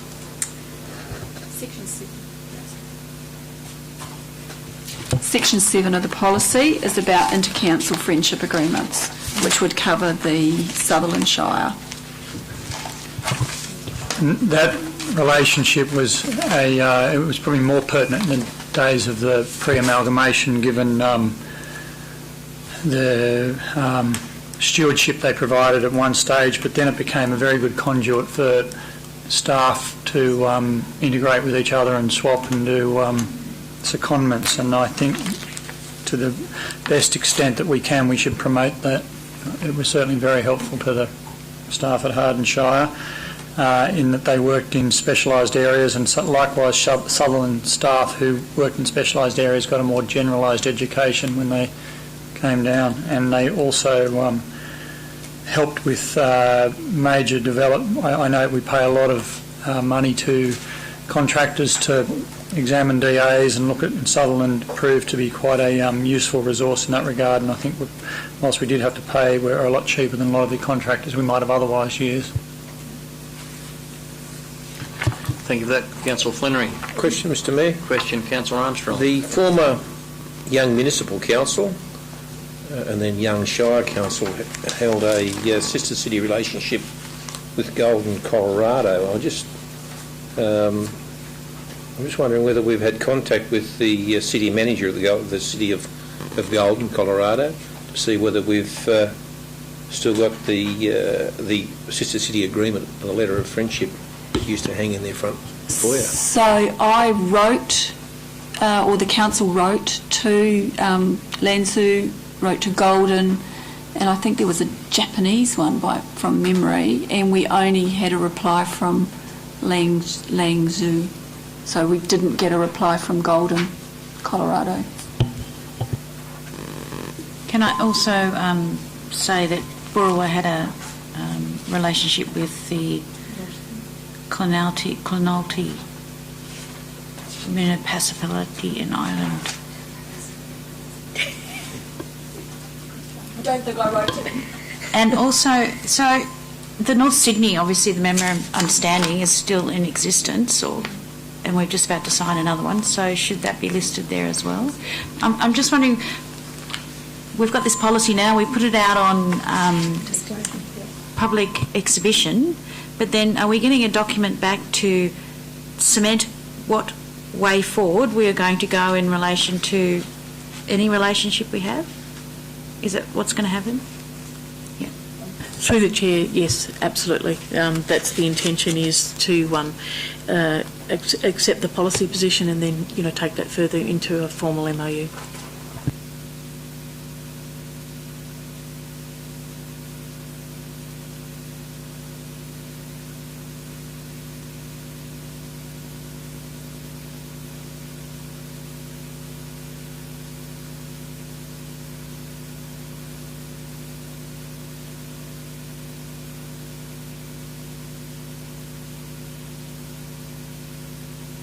Move the recommendation, Mr Chair. Yes, with a question, Mr Mayor. Why are these things taking so long? I don't understand why some of those things couldn't be done fairly speedily, and it seems to me that, it's just too long. Through the Chair, in relation to the delivery plan, obviously our job as a council is to deliver against what we've committed to from the 1st of July that year. We are also expected to look at that at a 6-monthly milestone and actually to make some decisions about what we can and can't deliver. Of the 300 odd items that we are able to deliver, there are some things that we can't. We've listed those for you to explain why we can't do those. We simply are, at this current time, as an organisation, have either system problems that prevent us from progressing some of those items. For example, things that are like booking services that are system related, and until we have a decent implementation in relation to LGIS, we really can't move into that area. For some of those areas, such as the Hilltops Health Advisory Committee, that there's actually adequate coverage in relation to governance structures that seek to address those issues, and again we're putting forward things like that to actually say, we probably think it's time that Council reviewed its governance structures in relation to its committees, that it supports across its 5 wellbeing pillars. In relation to the identification of revitalisation areas in the CBD, currently our issue in both planning and infrastructure is they're otherwise engaged in the LEP DCP process, and again we've made those comments in relation to aspects of that. Certainly our aim is to be transparent and say that we are struggling to meet, actually action those key items, and we're seeking endorsement of the deferral. Could you speak to the arts and culture? Certainly Council endorsed developing an arts and cultural plan in consultation with the Southern Table and Arts. I can tell you that is progressing, but it is unlikely to be delivered in this year.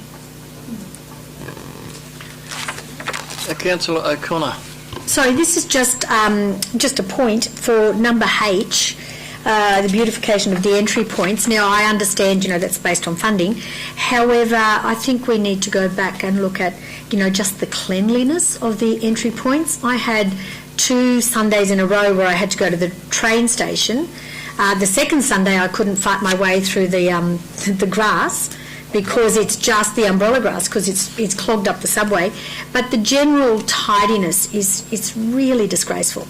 There's bird poo everywhere. It was really filthy. So maybe I get we can't spend the money to beautify it, but maybe we can go back and just say, look, you are responsible for cleaning it to some kind of standard, and it's really unclean. Thank you, Councillor O'Connor. Just on that, I might make a comment in regard to that. Of the entry points, and it's something I take my hat off and commend the former Hardin Council and the former BOOROWA Council on a magnificent job they did on their approaches to town for kilometres, not yards, kilometres. The approaches to the township of Young have been in disrepair for a number of years. I spoke pretty heavily about it on the former Young Council, and just before the amalgamation happened, there was, I believe, we had an arrangement where there was some money to be put aside in the budget every year to start to progress to improve the entries to Young. Anyone who's not sure what I'm talking about, if you want to take a drive out Millvale Road and come back into town that way, I know I'm talking from the 50k sign, I'm not talking 10 miles out the road, leaves a lot to be desired. Some of our entrances to the town of Young, are difficult to work with, given the banks and the trees that are there. I understand that. The entrance I'm talking about out on Millvale, there's pine trees there. They could be cleaned up underneath and mowed and slashed accordingly. I don't want to harp on it. I've spoke to the General Manager about this before. I just think it's something that the former BOOROWA and Hardin councils did very, very well, and Young did very, very poorly. My other comment is on the page over where is getting away from that report, is about the libraries. Hilltops Library staff have facilitated 24,401 visits from July to December 2018. Can anyone explain to me where those numbers have got to? Because you break them numbers down, it's 938 visits a week. So if you break them down to the 3, Hardin, BOOROWA and Yass, it's still 312 visits a week, and 62 or 3 visits a day to each library. I don't know. I don't know, where do them numbers come from? Where did the 24,401 come from? That's in a 6-month period. Yeah. Online visits then probably I suggest, Councillor Flannery, it should say online visits and not actually visits, as it does. Now, can someone tell me where those numbers come from, please?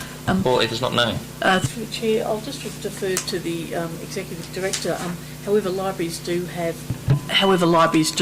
actually provide, have reporting mechanisms to what they call the PLEG report, which is the Public Libraries Engagement Report. So a lot of these statistics are gathered. We certainly can get more information if that's required. Just a question on that matter. Would these figures be the figures from the door counter? Through the Chair, that is usually one source of counting. That's usually used in relation to libraries reporting. However, it may well indeed be a collation of visitation, both online and in person. I guess my concern is that if they are door counts, then the door counts would be registering entries and exits, in which case the Mayor's mathematics would equate to about 32 visits per day, which would be even poorer. I think that this should be coming back to Council, confirming that. Through the Chair, happy to take that on notice. Mr Mayor, I have a question in regard to item L. To the General Manager, will this assessment be undertaken by an external body or by Council internally? And when will AREC be advised of this?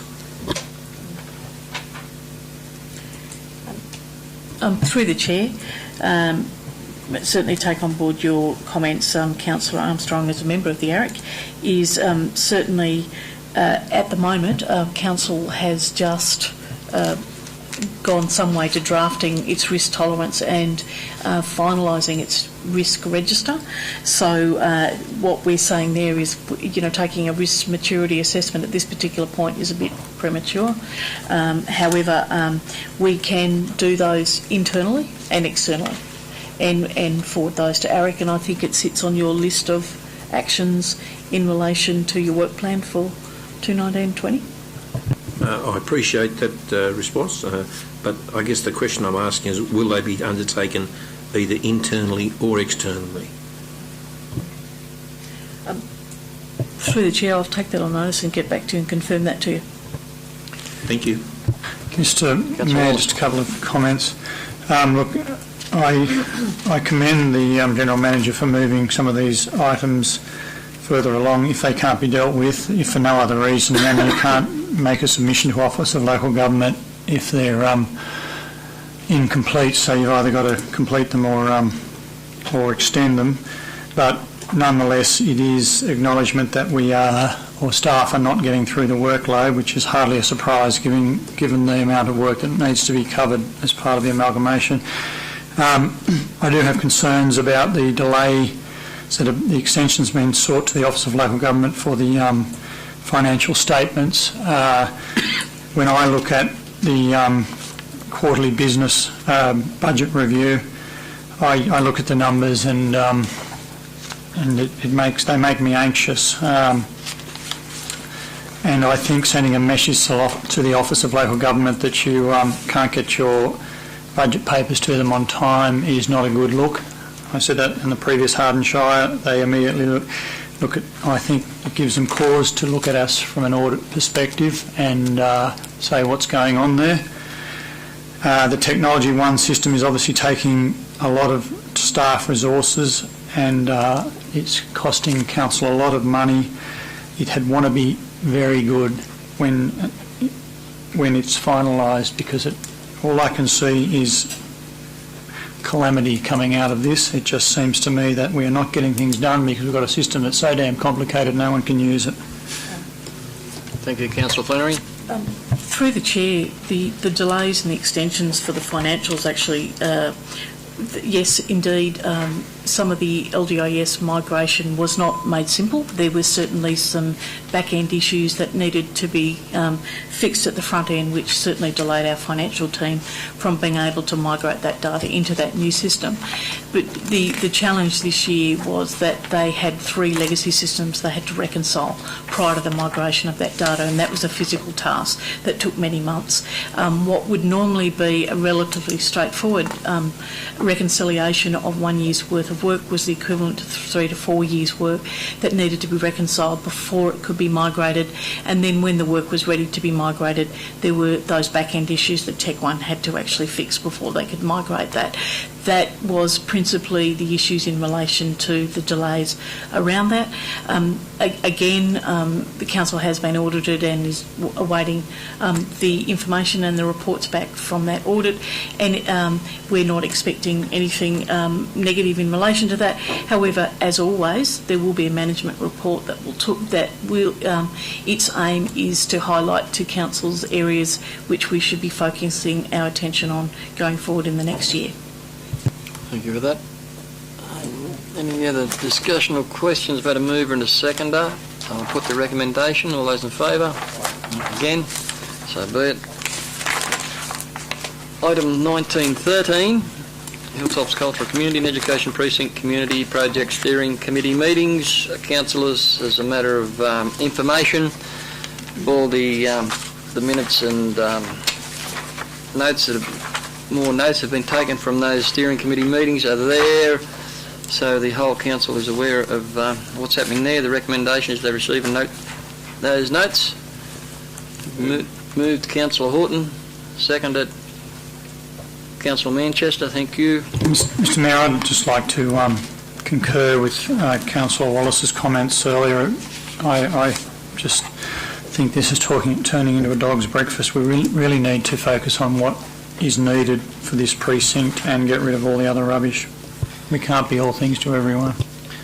Thank you for your comments, Councillor Flannery. As I indicated to Councillor Wallace early on, we're having quite frequent and lengthy meetings that Councillor Tuckerman can attest to. There is a lot of toing and froing going on with the JUPA committee and the people at Schools Infrastructure New South Wales who have been made aware now that we are partners. They know we're partners. There's some things in there that they seem to strive for because they haven't dealt with anyone else in their joint projects before, and dealing with council is a bit different for them. As I've explained on numerous occasions, Councillor Tuckerman and myself have a whole community of 19,000 people to answer to. So if they're a bit concerned about some questions we're asking, now that we're getting down to the nitty-gritty end of this thing, the questions are only going to get bigger and faster, and we will want the answers so that we can bring back and put in the table to all councillors so everyone is on the same page as to where we're up to. So your thoughts are taken on board, but I can assure you from Councillor Tuckerman and myself's point of view, we are putting every effort in we can to make sure that what we get brought to council is acceptable to everyone. And if it's not acceptable to us, it's obviously not going to be acceptable to you. So we're working very hard on that. So, as I said, we have a meeting Friday, and as soon as I can get an update and we get some information and the current schematics and design on the table to show you, everyone will be made aware, and we will have a workshop of some sort before or one of the other meetings to explain to everyone where this project's up to, so everyone can have a current update onto where it is. But thank you. So to move into seconder. Any other questions or not? I'll put that recommendation. All those in favour? Again, so be it. Item 1914, KRUGER Health and Wellbeing Centre Service Plan, and the recommendation is that Council endorse the KRUGER Health and Wellbeing Centre Service Plan. Moved Councillor Horton, seconded Councillor Flannery. Mr Mayor, just questions in relation to the schedule on 203 and 204. It lists item 3 down as it says community agreed goals and assessment metrics for KRUGER Medical Centre. These are the agreed metrics of the lessees. They're accepting of these metrics. Is there, in relation to item 3, level of training completed by doctors providing the service, is there it doesn't actually say what the level of it may, I'm not a doctor so I don't understand, but is there a level of training that we require as a minimum level? And then in relation to support service to the hospital, because understanding that we can't force the doctors to support the hospital, but it was the basis upon which KRUGER money was provided for the medical centre to ensure the hospital remained viable. There's a link, I guess, that community money has been provided on the basis that they support the hospital. So it's in the schedule. Is there to be a record of attendance kept by the Director of Nursing at the hospital? Are there what's the metric that actually is going to be determined?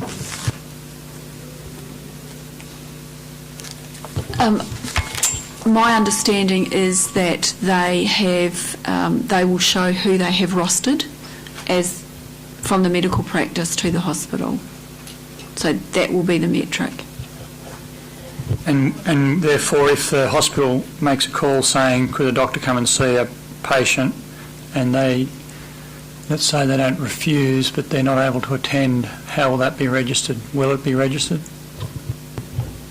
That's my understanding, that it will be registered. So that's what the metric is, that service has to be provided. They have to have somebody on call, and they have said that that's what they will do. What they have asked is that we write to the hospital, write to Murrumbidgee Local Area Health to, ask them to support annual leave and things like that when the doctors are on leave, and they have said that has been quite difficult to do.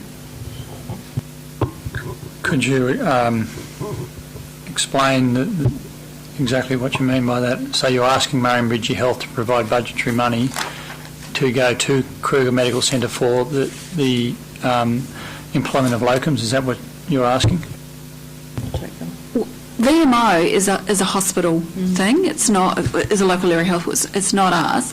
So what they've said is they have provided coverage, but at certain times of the year, they have told the hospital or the area health in advance that they have doctors that are sick or they have doctors that are on annual leave, and that can't be covered, and so that alternative arrangements may need to be made. Now, that's not all the time, but they are saying, most of the time we actually provide it, and we have a schedule with the hospital, but the hospital, the local area health, also has to come to the party on those occasions when there's been fair warning given that there isn't a doctor available. And I think, so it's an understanding of when they say they're rostered, they attend, but when they're not rostered, the local area health actually has to provide VMO. Can I add to that, please? This week is actually one of those weeks where all 4 doctors are absent on professional development. They've employed one locum in the medical centre, but the hospital, and I queried this with the local area health today, the hospital is actually covering the absent doctors via video link. There's not an actual locum at the hospital, so for this week there is no doctor, but they do cover it via video link from Wagga. That's their response. And they have one locum at the medical practice to cover the 4 doctors who are away. Yeah, through the Mayor, I had a resident come to me this morning to say that, as Councillor O'Connor said, all the doctors are out of town for a week at a conference, and they have a locum. And the reason he doesn't go to the hospital is he doesn't have visiting rights to go to the hospital. So if it's for a week, that's a long while. But just if I could direct a question to Director Furness, have we got a contract signed with them yet? So we have, no, we don't, because we have extraordinary difficulty in getting the power bill sorted. So we have just about got that sorted now, and that was around metering, and we got shunted between Essential Energy and Energy Australia or Powercorp or somebody, but we've nearly got that sorted. They are up to date with their payments, and they are happy to sign that as soon as the power is sorted, which will be any old week, and they are happy with the service agreement. And I've instituted a quarterly meeting with the doctors, and we go over issues and anything else that they want to raise and anything we want to raise. So, through the Mayor, as I understand it, they might be up to date with their rental, but it's based on $10,000 a year, something that was put into motion 6 years ago. Point of order, Mr Mayor. The Councillor Rolls has alerted me to potential, this matter should be pre-commercial in confidence and should be in a closed session. And if I could just finish it, the new rate, is it 50 or... Councillor Horton, we just had a point of order on that, and I'll have to concur with the point of order about talking about financial arrangements with anyone in any agreement with council. The debate on the recommendation has varied and grown to where we're starting to talk about financial commitments from people, which is inappropriate, and we won't be going there. We'd like to talk to the recommendation or the report that's in front of us. Yeah. Well, with respect, Mr Mayor, something needs to be done about to expedite this contract getting signed, because the longer it goes on, they're playing a game and they're winning. Thank you. Thank you, Councillor Horton, and I would suggest that this is the start of that process being finalised with this recommendation tonight. So just to get a response from the Director, has the Director of Nursing at the hospital been consulted? Whose onus will it be to record the attendance or otherwise of the doctors at the hospital? It is one of the key concerns of the Harden community that they go to the hospital out of doctors' hours or for emergency procedures, and doctors are not able to attend for whatever reason. No VMO, on holidays, the list goes on. But most of the issues surrounding KRUGER Medical Centre have related to attendance or otherwise at the hospital. So this relies on them to provide us information, and this is the service agreement will be Hoxton will act on our behalf to undertake that. And they provide. I mean, it's like in business. There's a level of these are the metrics you need to report on them. Now, if what they're saying is not correct, then I think that's a different matter for the council, and that is almost breach of contract, and I think we deal with that in a different manner. Well, they will have a service agreement, and so this forms part of their contract. This is a big part of their contract, so that then becomes a contractual matter, and you handle that in a different way.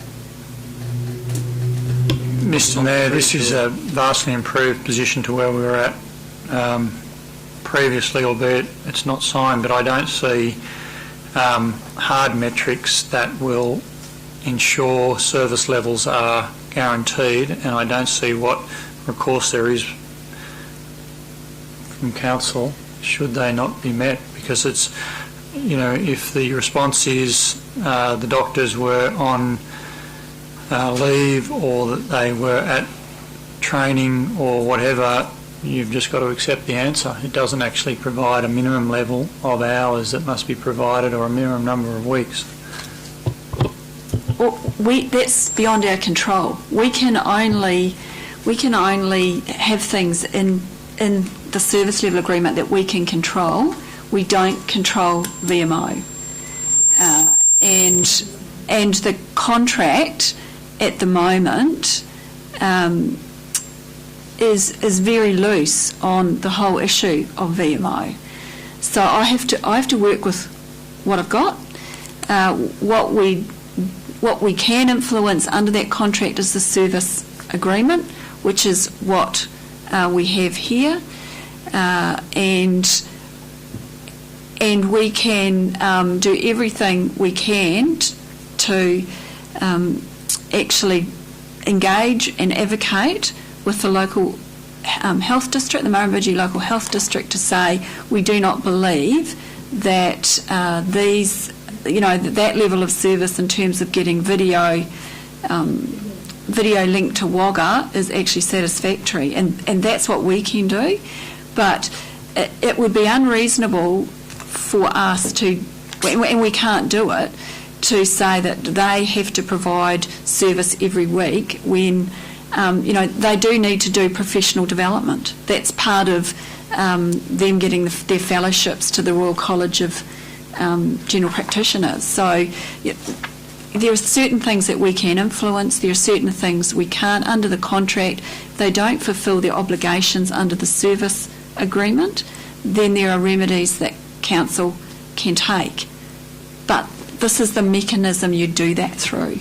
This is the only mechanism we have under that contract. If I may, thank you for that. Just quickly, it says here documented VMO roster responsives, and it's got about 3 conditions there, 4 conditions on documentation. So that documentation is all we need to worry about, not the mechanics of it. Thank you for that. I think with the discussion... Mr Mayor, with due respect, I don't, given it caused so much angst, I want to get these issues sorted out before we sign off on a contract that is meaningless. I believe you've asked the question 3 times and you haven't received an answer yet. I don't know, Councillor Flannery, whether you're going to receive an answer. Just a separate question. What does VR stand for? Amount of VRGP? Vocational registered. So what does vocationally registered mean? Is that with the Royal Australian College of... It's RACD. So we have basic... Could you explain what that means to the council, please?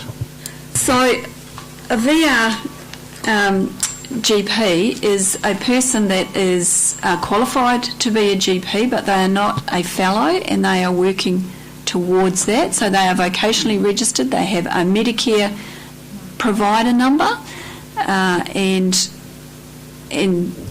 that is and that's what is the base, is a minimum requirement for GP practice in Australia. Is a VRGP able to have VMO status? Or do they have VMO status?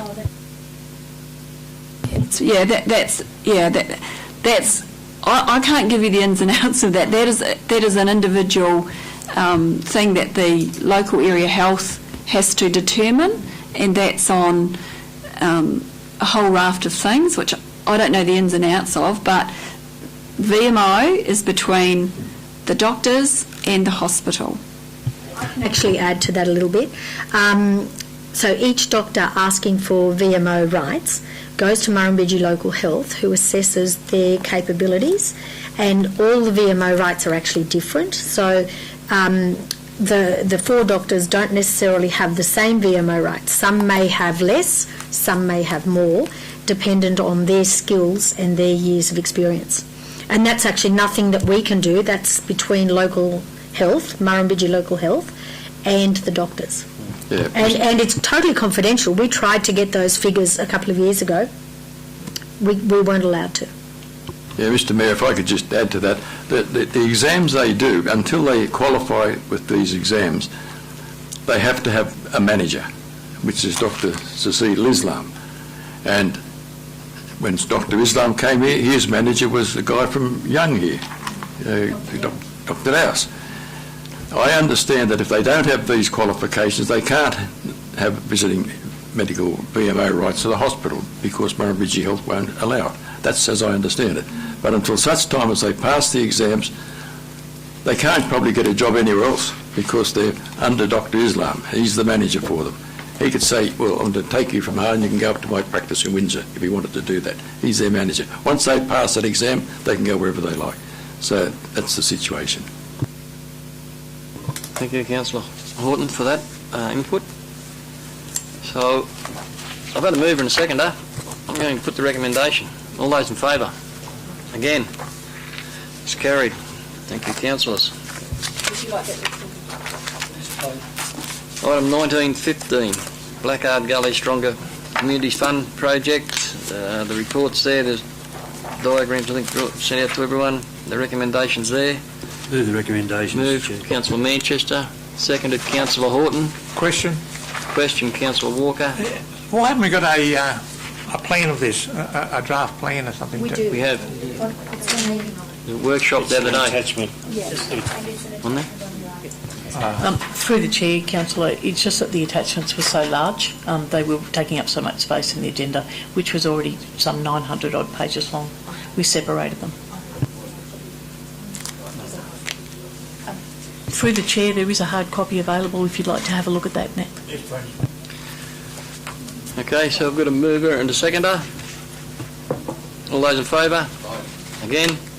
So be it. Item 1916, Cash and Investment Report, 31st December 18.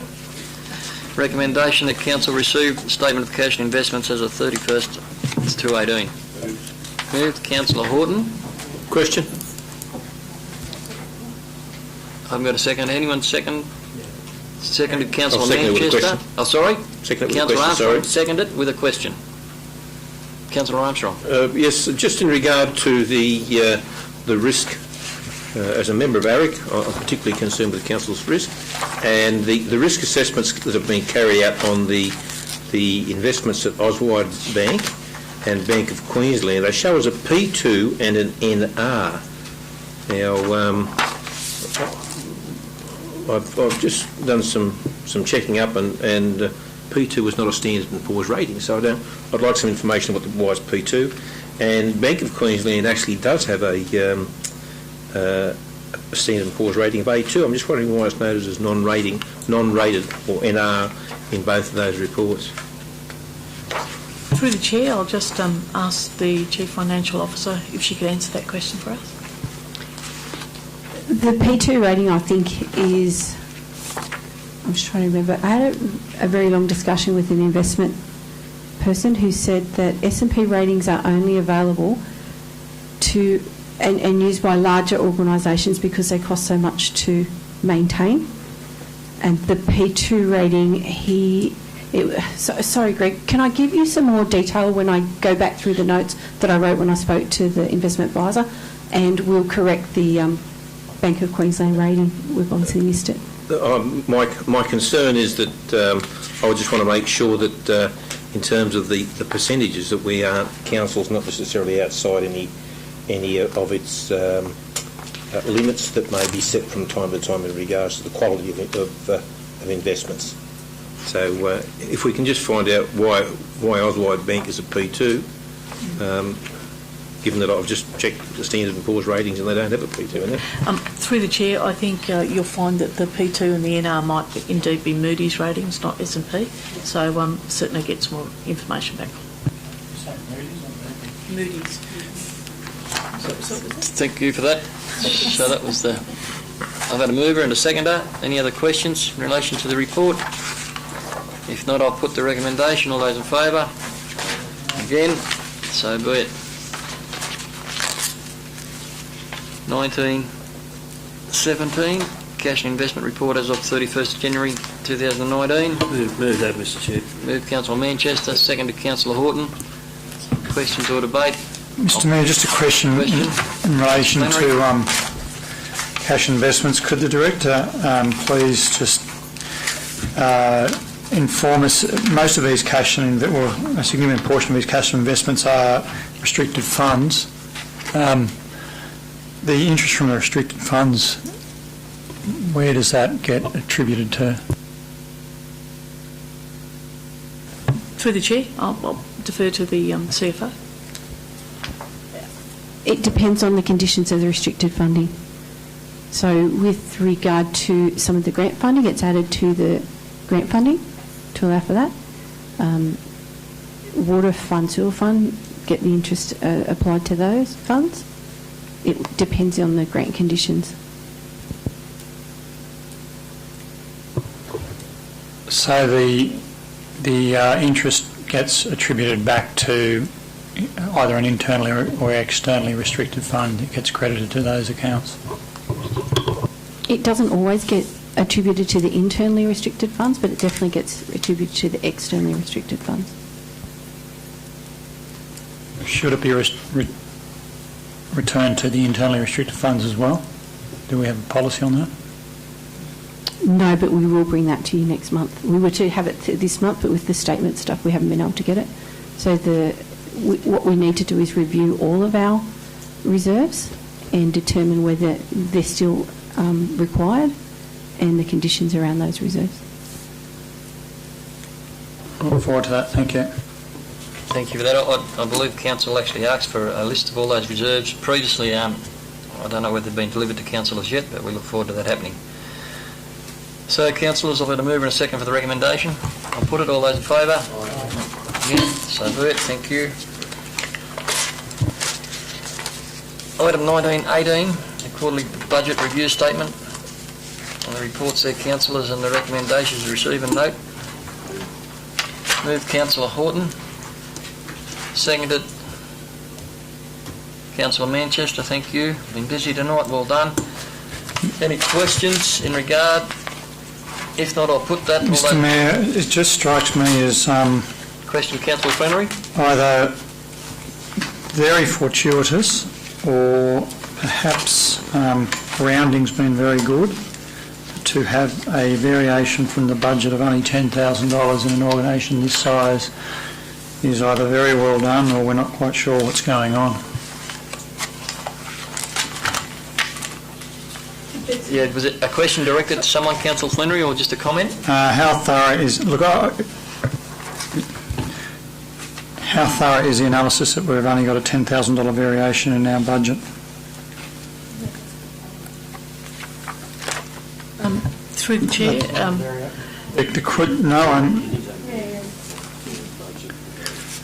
when I look at page 214, it's saying we've got a $9,999 surplus, $9 million it is.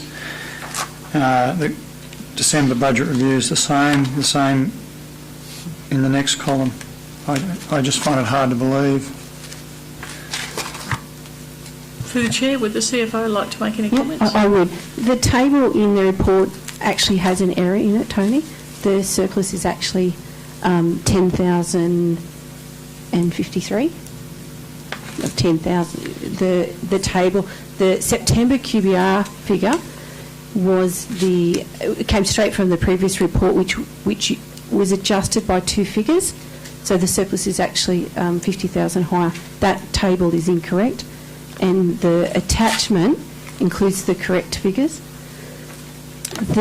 What we're trying to do is push back at staff. If you have an over expenditure, you need to meet it with an under expenditure. That's why you've got the 10. There will be a thorough review of the March QBR, because projects that will not be completed or finished or funds that won't be used will be reviewed at that point. This isn't heavily reviewed. I will admit to that, due to the work put into the statements and the provisioning of the reports through the Tech 1 system. The attached report is from Tech 1, straight from Tech 1, no manipulation at all. It is missing the capital attachment, it's missing from the report, and the funds attachment. I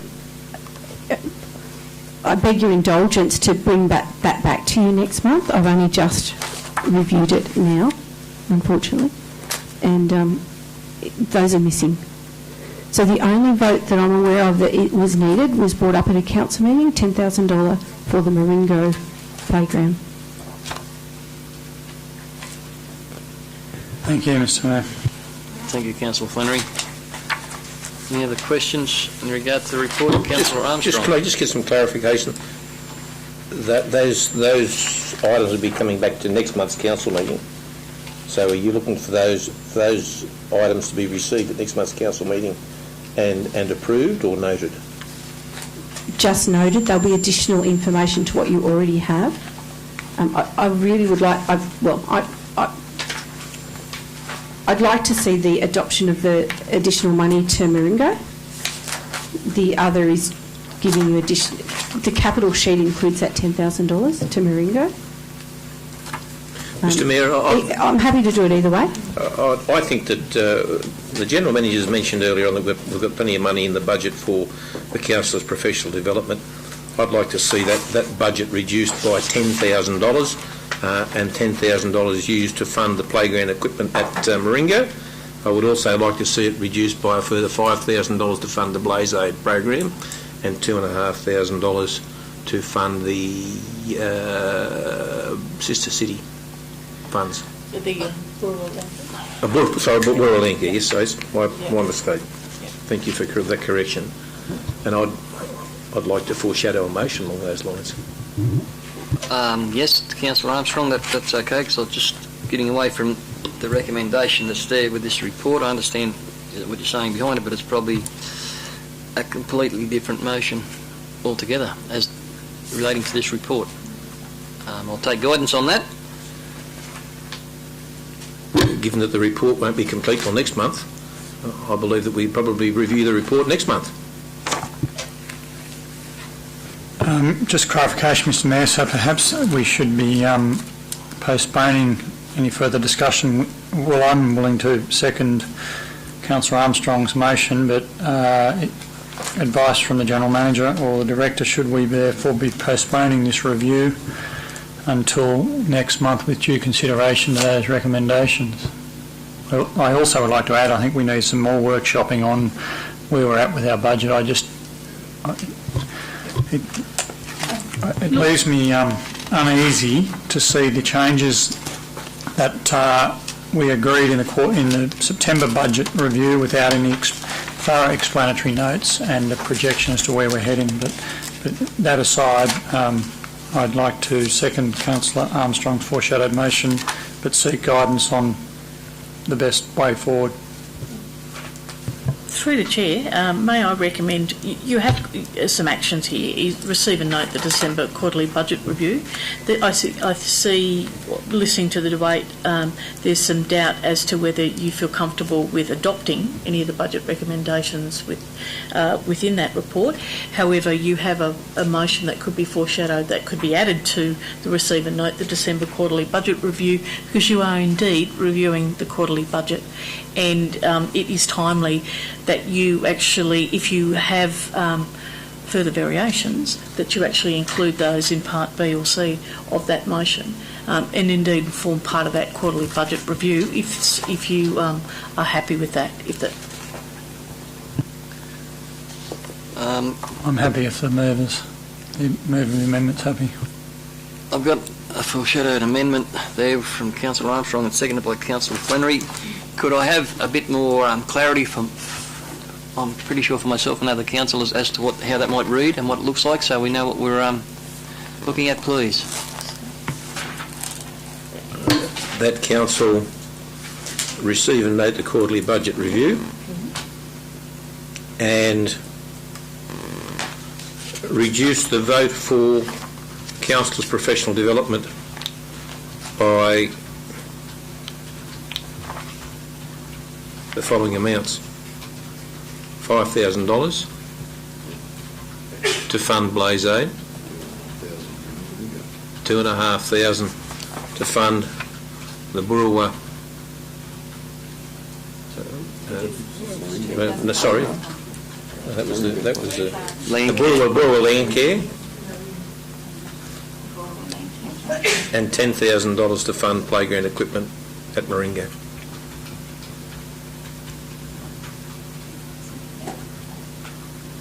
Can I just ask an additional question there? There was a $10,000 allocation in the Sister City report. That wasn't. I think that was for next year, though, wasn't it?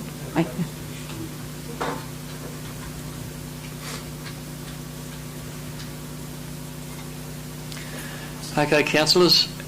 And then if with the indulgence of Councillor Flannery, then the budget recommendations, the budget recommendations within the December quarterly budget review be adopted. If you...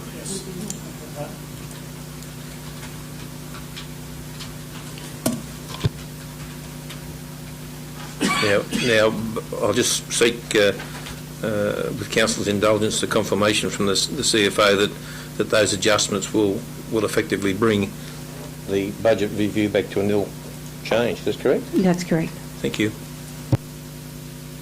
Thank you for that, Councillor Armstrong. Okay, councillors, we have the amendment motion there in front of you.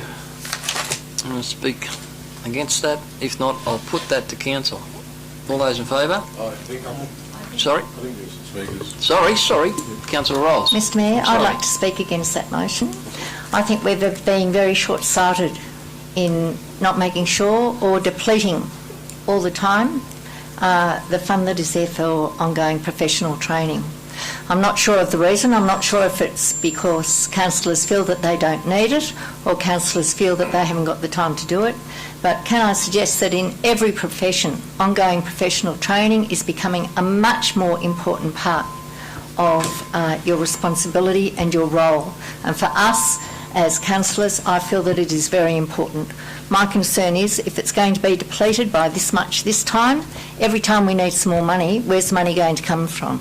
Is it going to come from that pool that is there, put there specifically for us to improve our skills and for us to work so much better as in our governance role as councillors of Hilltops, and that's why I reject that. Thank you, Councillor Rolls, and I apologise for missing you on the roundabout before I did any more with that amendment that's there. Would anyone else like to speak for or against that? I'd just like to make a comment there. I agree with Councillor Rolls on the funds there should be utilised. Sorry, it should be utilised fully for council development.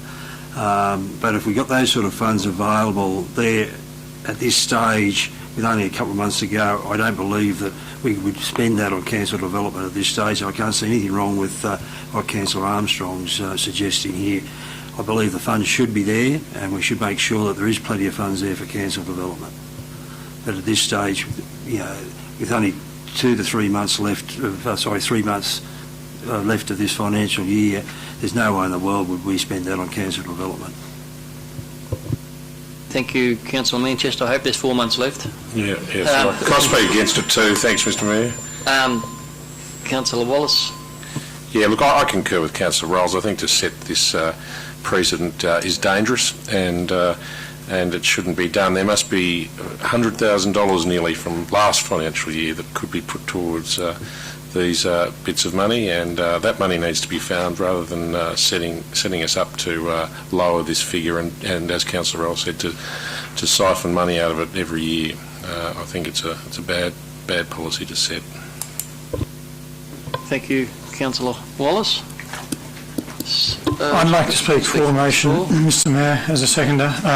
I hear Councillor Rolls and Wallace's points of view, and I think they're quite reasonable ones.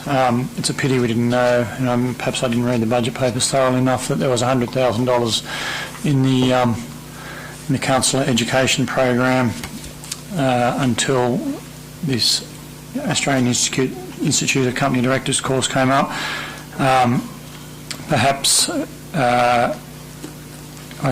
again, I think it's a huge amount of money to spend. I mean, really, to get on-site training, I would have thought it's better than sending people away constantly. But nonetheless, if the money's there, we should be using it so people can tell us how to think. But I think this is a very worthy cause in this case. Thank you for your input, Councillor Flannery, once more. Councillor Tarkaman. I just wanted to make a statement, and then I'd like to ask a question. But in regards to the money that's been spent already on the director's course that Councillor Rolls participated on, I think we've saved ourselves quite some money in regards to legal fees after contracts were looking to be discussed in open forum. So well done, and that was a result of the training that you did do. But can I just ask a question? 100,000, have we already spent, other than Councillor Rolls' course? There would have been other money spent already in regards to, is it just this year or is it the previous year? Through the Chair, my understanding is there's a considerable amount of money of that 100,000 that's left. Indeed, there hasn't been many claims against that money this year.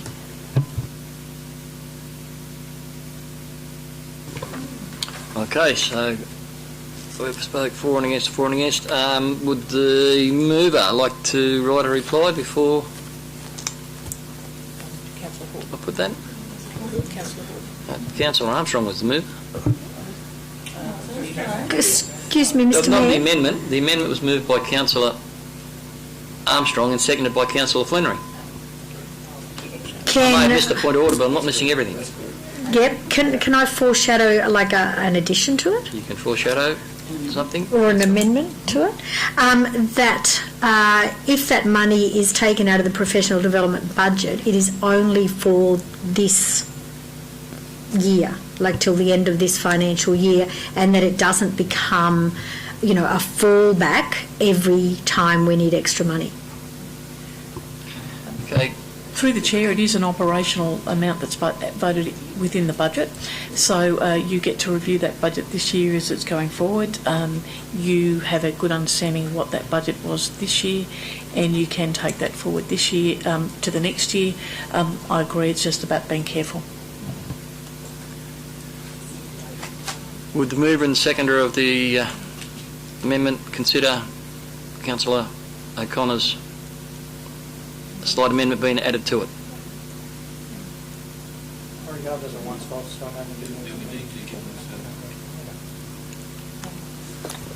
guess I'm in moving this motion.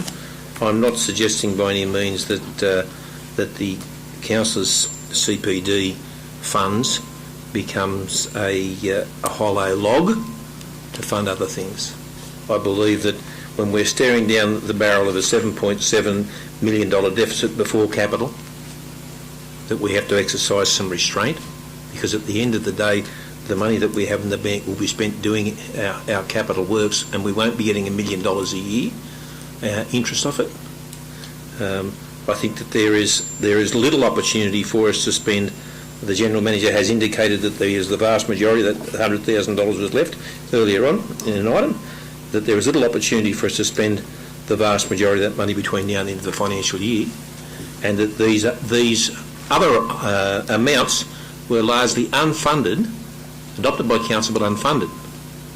So there are no hollow logs unless you make a hollow log. This clearly is an ideal opportunity to redirect those surplus funds in the current budget year, and I do stress to Councillor O'Connor that I'm only talking about the current budget year, to redirect those surplus funds to where they provide an equally greater benefit to the community as CPD, Councillor CPD. Thank you, Councillor Armstrong. Mr Mayor, I just have one more question for the General Manager, through you if I may. What are our requirements to have professional development by the end of the financial year? Through the Chair, I'll just defer to the Executive Director of Corporate and Community, because I think that's come up as part of the code. So there are no requirements, but from next financial year there is a requirement for each councillor to have a learning and development program and plan, and a requirement for council to fund that. So, yes, so what we will be doing is making time to sit down with each of you individually and talk about your learning and development plans. Thank you for that, Director, and just don't mention homework today, you do me, that's all, please. Okay, we've had considerable debate and talk on this matter. There's a motion with a mover and a seconder, and I'm going to put that now. All those in favour of the motion in board? 1, 2, 3, 4, 5, 6, 7. That amended motion is carried, so it now becomes a recommendation to go again. So I will now put that up to Council. All those in favour? Again? It's carried. Thank you, Council. 19/19, development applications, stats for December 18 and January 19. They're in front of you, councils, and the recommendation is receive and note. Councillor Wallace moved. Second the motion with a question to the Councillor Horton with Director Langman.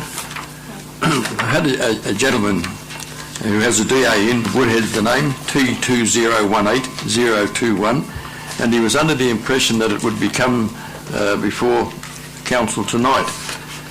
It was lodged on the 30th of January, which is roundly a month ago, and it has next to it to be processed. So my question is, to be processed mean it's in the process of being processed or waiting to process?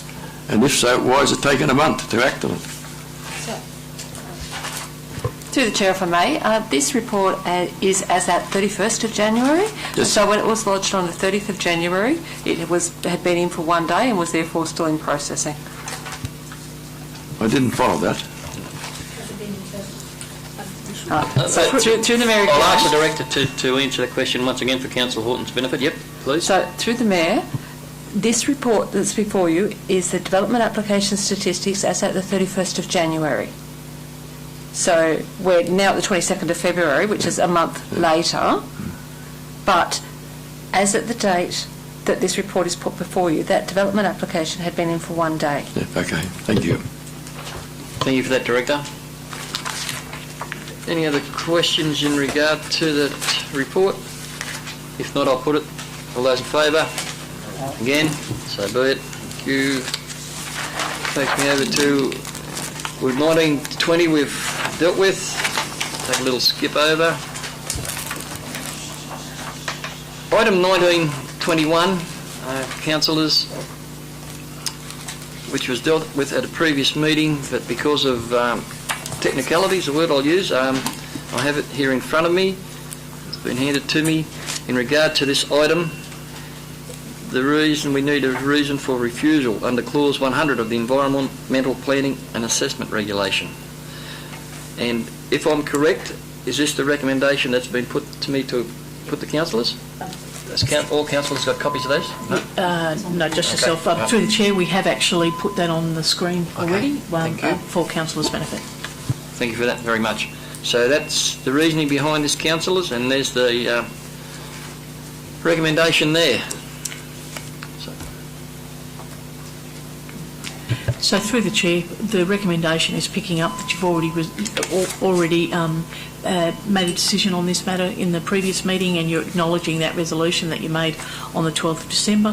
You're reconfirming the decision that you made on the night, which was to refuse the modification application for the waiver of the Section 94 fees. However, where Clause 100 intersects is that we must articulate the reason for that refusal in writing as part of that resolution. So indeed you've got, because it's not in the public interest for large organisations to be granted an exemption to Section 94 fees, and while that was discussed around the table, it wasn't recorded in that resolution, and we're just noting that we will notify the applicants of the council's decision and the reasons for refusal under Clause 100 of the Environmental Planning Assessment Regulation accordingly. I know it's on the B screen, but the recommendation that I have in this documentation isn't what's on the screen. At all. What's on the screen is what was done last time. I have a different recommendation in my hand than what's on the screen, don't I? Yeah, that's right. It appears to be the same as the December meeting. Mr Mayor, can you read the recommendation you have here? A, acknowledge Resolution 18296 dated 12 December 2018. B, reconfirm refusal of modification application requesting the waiver of S94 fees because it is not in the public interest for large organisations to be granted an exemption to S94 fees. C, notify the applicant of council's decision and reasons for refusal as per Clause 100 of the Environmental Planning and Assessment Regulation 2000 accordingly. Now that's what's in front of me. And that's not, yeah, it wasn't on the board before. Thank you. A question, if I may, to the Director. If I wasn't at the December meeting, am I to vote or not vote on reconfirming something that I didn't confirm in the first place? Great question. I'll defer to staff. So, through the Mayor, the resolution of the Council at the December meeting was actually not to grant the waiving of the fees or the refund of the fees. It wasn't actually to determine the Section 94 modification application. So that remained undetermined by refusing to waive the fees, because the recommendation of staff was that fees be waived, and Council determined not to support that recommendation. So by not supporting the recommendation, it wasn't actually refused. So the modification application itself wasn't actually refused. The Council resolved to not support the refund of the fees. Mine, I haven't got it in front of me now, but I'm not going back to the recommendation at the time, but I had a clear understanding that the recommendation was voted out, and I thought that was pretty dominant by Council at the time. Anyway, here we are. That's the moved. Councillor Walker, thank you. Seconded. Councillor Horton, thank you. All those in favour? Again, so be it. Thank you, councillors. Unanimous, was it, I believe? No, sorry. I think I can vote, No, which means I vote against it, I suppose. Yep. So Councillor Wallace, because he wasn't present at the last meeting. It won't matter in the big scheme of things. If you abstain, it's no. Councillors, please. Councillors. Item 1922. Councillors, please. Staff, please. We've got a long enough paper and we're about it now, please. Item 1922, request to waive applicant fees. Needs to have a stated position in the recommendation, the paperwork I've got here. The recommendation that I've got here in front of me says the DA fees are not waived and are charged in accordance with Council's fees and charges policies. Has everyone got that recommendation in front of them? Okay.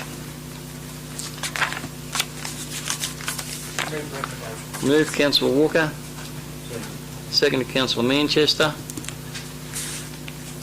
No questions or debate. I'll put that. All those in favour?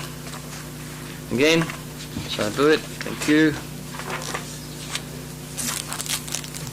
Item 1923, the modification, transitional group home St Lawrence. Council, the report's there. The recommendation's in front of you. Move the recommendation, Mr Chair. Move Councillor Manchester. Seconded Councillor Horton. Mr Mayor, just a question for the Director. Question. Item number 35, the existing access onto Calangan Street shall be closed and permanently fenced off. I was director of the former St Lawrence home when they were in occupation there, and I believe the fencing's already been done, and I think it notes that in the report. I would have had some concerns given the building and its access that if a fire was at the front of the building, that was actually a probable egress point out the back. If it's fenced off, are we certain that is a reason that we council have insisted on it being closed or fenced off? I would have thought that's a reasonable egress point in the event of a fire. So through the chair, are you talking about vehicular egress or pedestrian egress? Both, really. We used to actually have a fire truck. Because we didn't have sprinkler systems throughout, we bought an old fire truck when St Lawrence Home was operating, and we used to have it parked in the shed out the back there. But also, quite often, staff and vehicles would exit out of that back lane, if I want to put it that way. It was basically a road that exited onto the railway access. And it, to me, made sense that it's becomes a fire entry and exit point. Ambulances used to get in the back there. Okay. Through the chair, the original condition of consent was that it be upgraded, given that it was there, and if they were going to use it, it should be upgraded. So they've come back to us and they've said they don't actually need it for any purpose, that all of the vehicle accesses are through the front of the property, and accordingly, rather than upgrading that, they close it off. Is there a need to upgrade it? I mean, was there anything wrong with it the way it was?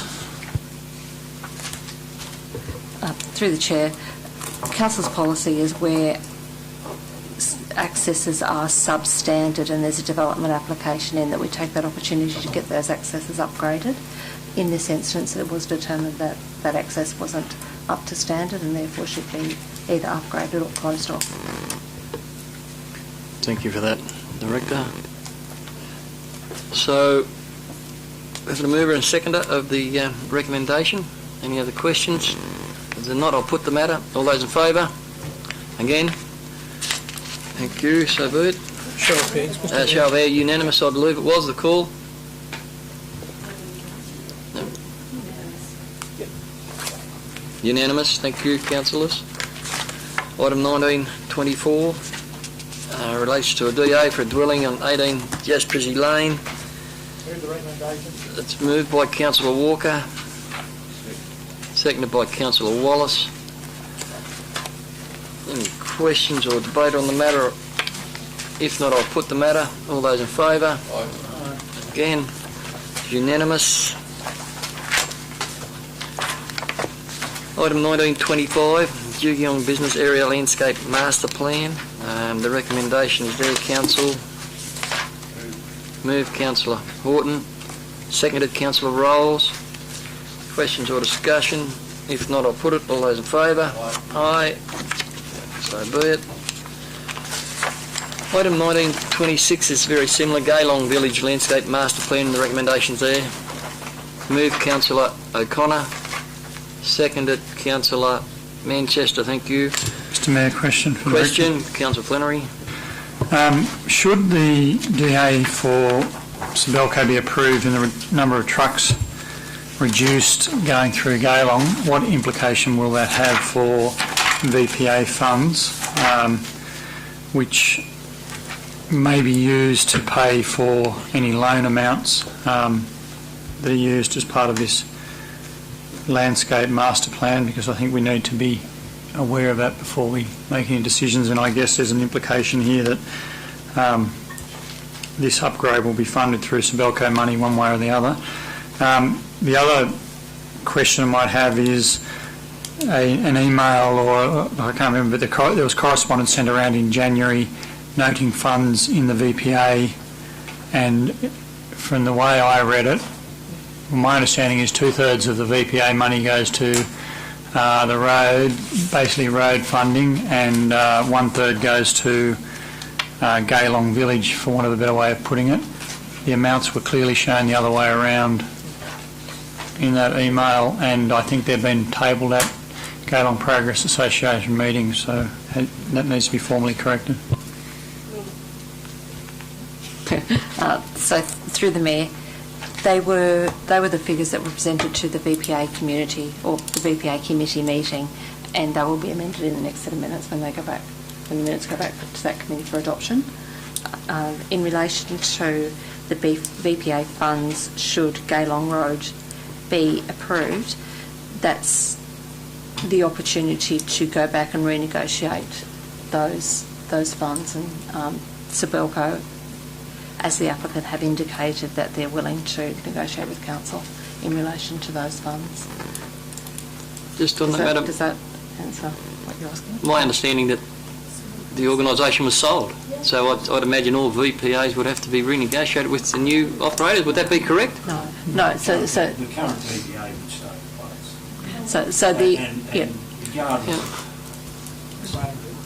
So the current VPA would stay in place with the new purchases. If there's other changes to the development out there, that's when the VPA is then renegotiated. And if there's more material going out the gate, the bigger, assuming it stays the same, the VPA stays the same at 1/3 and 2/3, the VPA going to the village would be actually increased quite considerably. Thank you for that. Okay, very good. I won't muddy the waters. Okay, councillors, the recommendations there in front of you. Well, there's an implied split now because there was increased tonnage going through the village.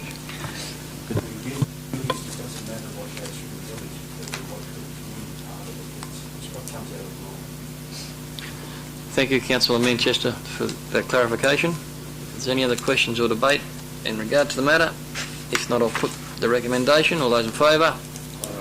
Again, thank you. Item 1927, Hilltops Work Report. The recommendation is receive and note the information. Councillor Horton, thank you. Seconded by Councillor Flannery, thank you. There's one little typo on Colenso on page 292 of my report.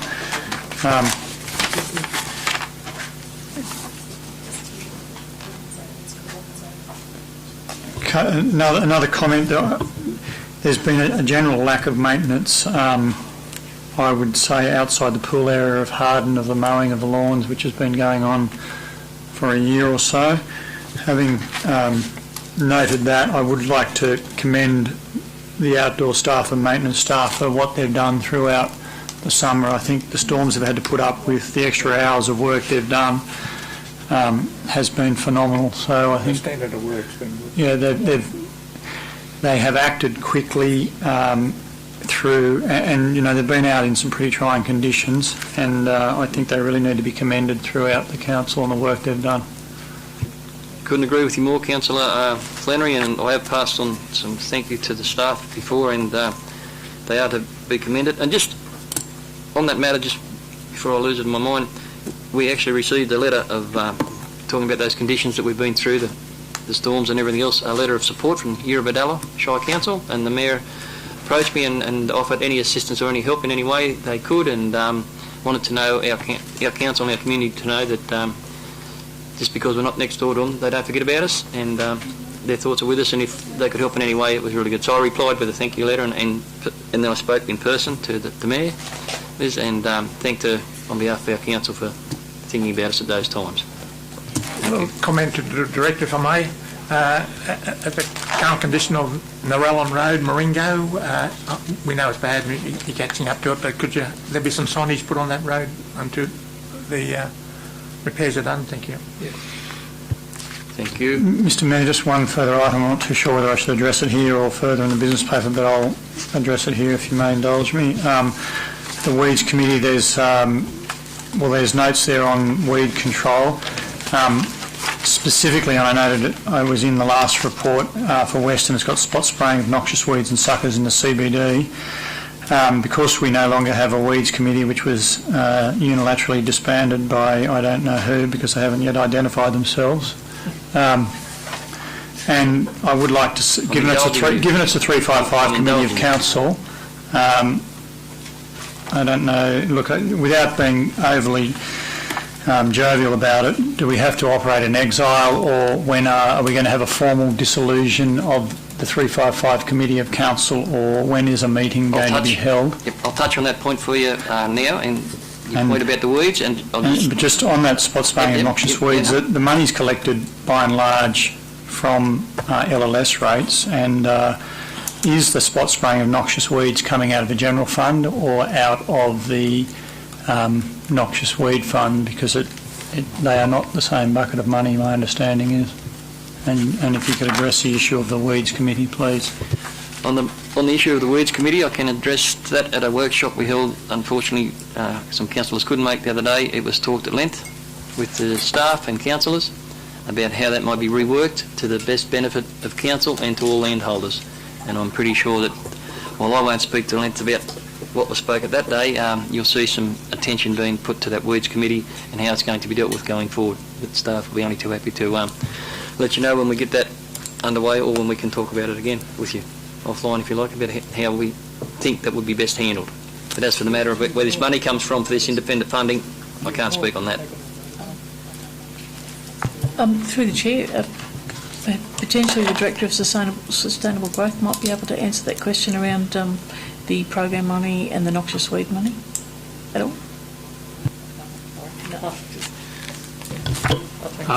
Councillors, we've just had a really quick discussion there.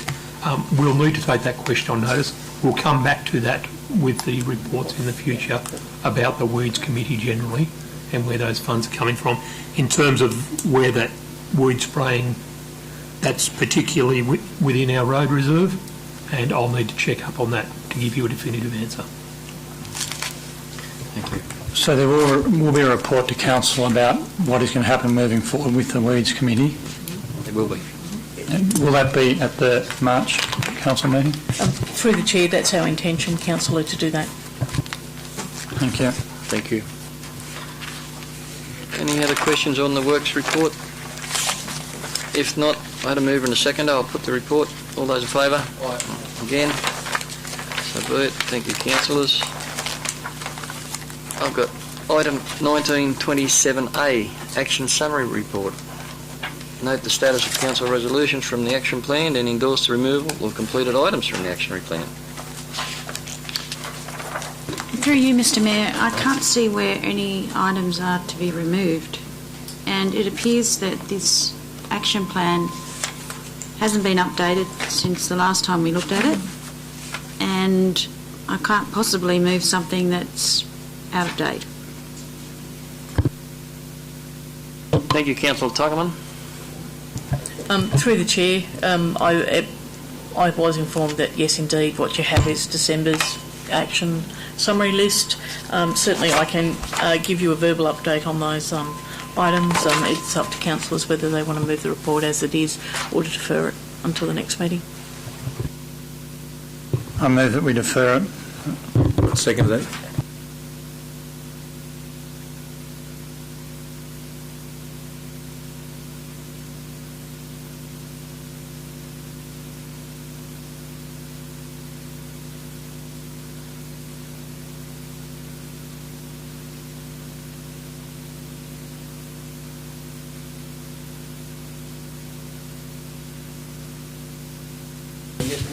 That was moved about 6 months ago, Mr Mayor. As I said, with questions on notice, it just wasn't acted on.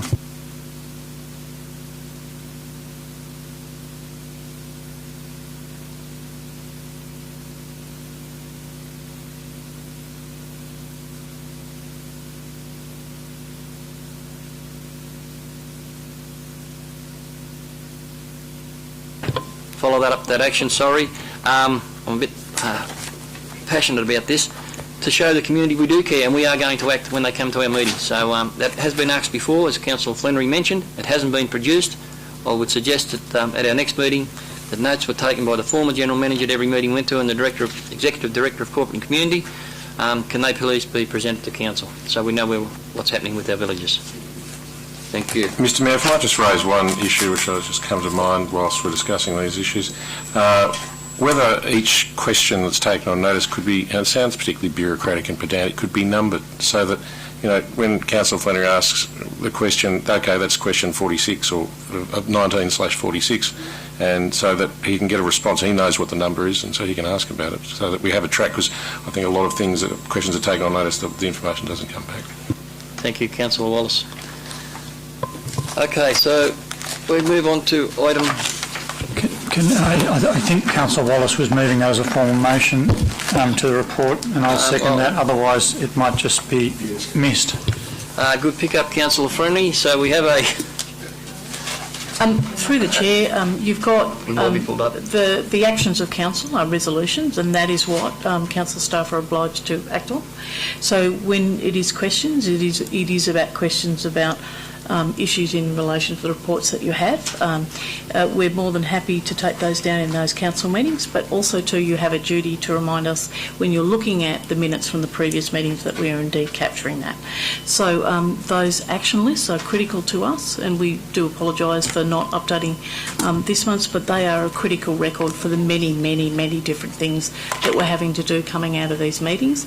The resolutions are the focus, so certainly happy to discuss questions on notice, but most of the time they're items, they're not necessarily material items, they're just detail that's coming back to as part of those reports. My comment... And just through you, Mr Mayor, critical to us too to understand what's happening and what's not happening, and whether we need to be able to finance things to happen. That's why, to me, that is the most important document in this whole business paper. Thank you, Councillor Tuckerman. Very pertinent comment. Okay, so we'll go back to Councillor Wallace and Councillor Flannery's motion. Well, I'll take on board what the General Manager said, but I'd still like to move that each question that's taken on notice is given a number or an identifier so that we can get follow-up, accurate follow-up. Thank you. And that was seconded by Councillor Flannery.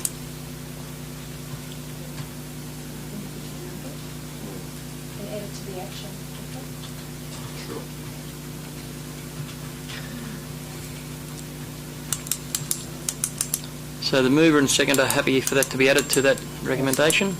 They are. That being the case, I'll put that. All those in favour? Again. Thank you, Councillor. Just as a matter of procedure, I think we've missed moving and seconding the correspondence. I haven't got to them yet. Is it? Okay, thanks, mate. That's okay. I'm just making sure I haven't lost one on my page here. Now, completely thrown me out now. Here we are. I don't know why it's there, but there's correspondence for attention. Okay, I see that it's a new format that they work. Yep. The recommendation is there in front of you, councillors. Move, Councillor Horton. Seconded, Councillor Wallace, thank you. Questions or debate? If not, I'll put it. All those in favour? Right, again. Thank you, councillors. Item 1928. Minutes of Section 355 committees requiring adoption. And the recommendation is there, councillors. There's two recommendations actually. I presume we're moving these as one, being on the same report. First recommendation A, second recommendation. Do I have a mover and a seconder? What are the Through the chair, there's two motions there that need to be moved separately. That's the question of clarification I was after. That's one report. There's two recommendations. So the first recommendation is that all maintenance requests in the Galong Progress Association minutes of 29 November 2019 have been referred to Council for completion. I don't really follow and understand that. I read it the other night. It didn't make sense, and it still doesn't make sense to me. So, So were the maintenance requests A and B, 1 and 2? No, through the chair, in relation to the minutes, they have a range of tasks that they're asking council to do, so the maintenance requests have been logged and put through into council's maintenance request system.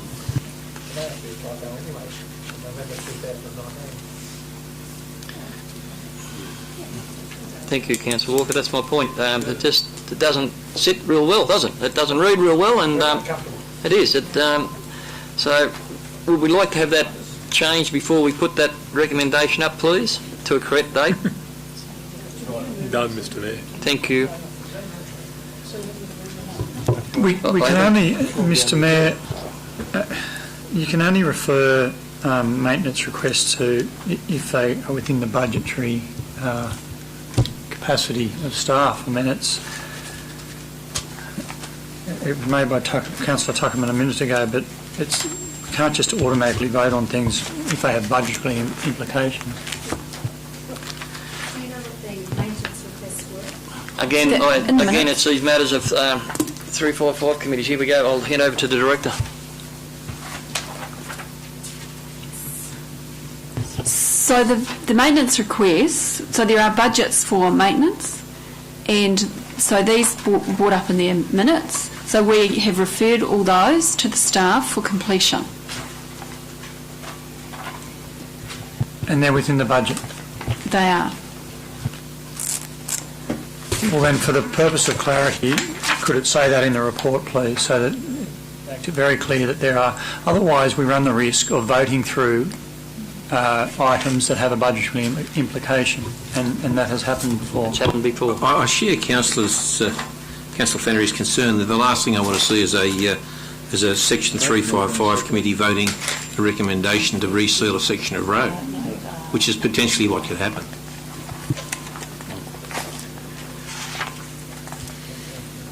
So, councillors, the first recommendation is there. Have I got a mover and a seconder for that?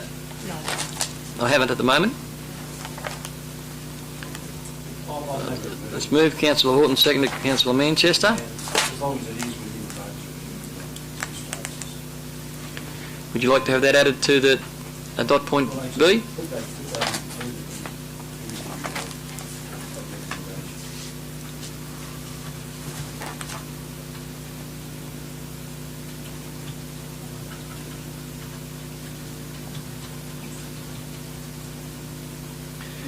Okay.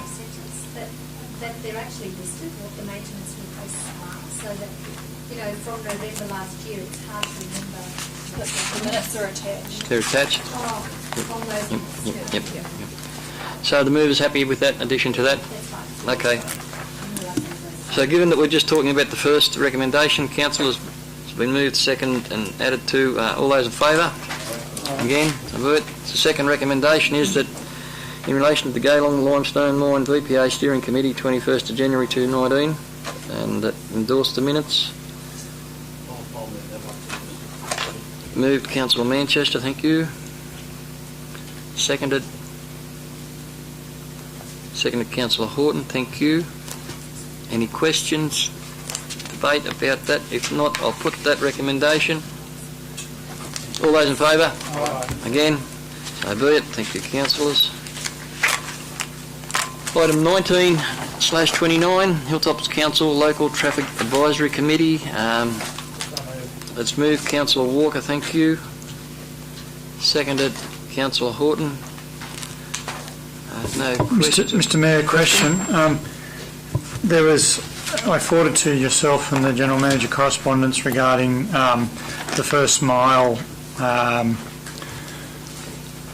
funding available from RMS for Hilltops Council, and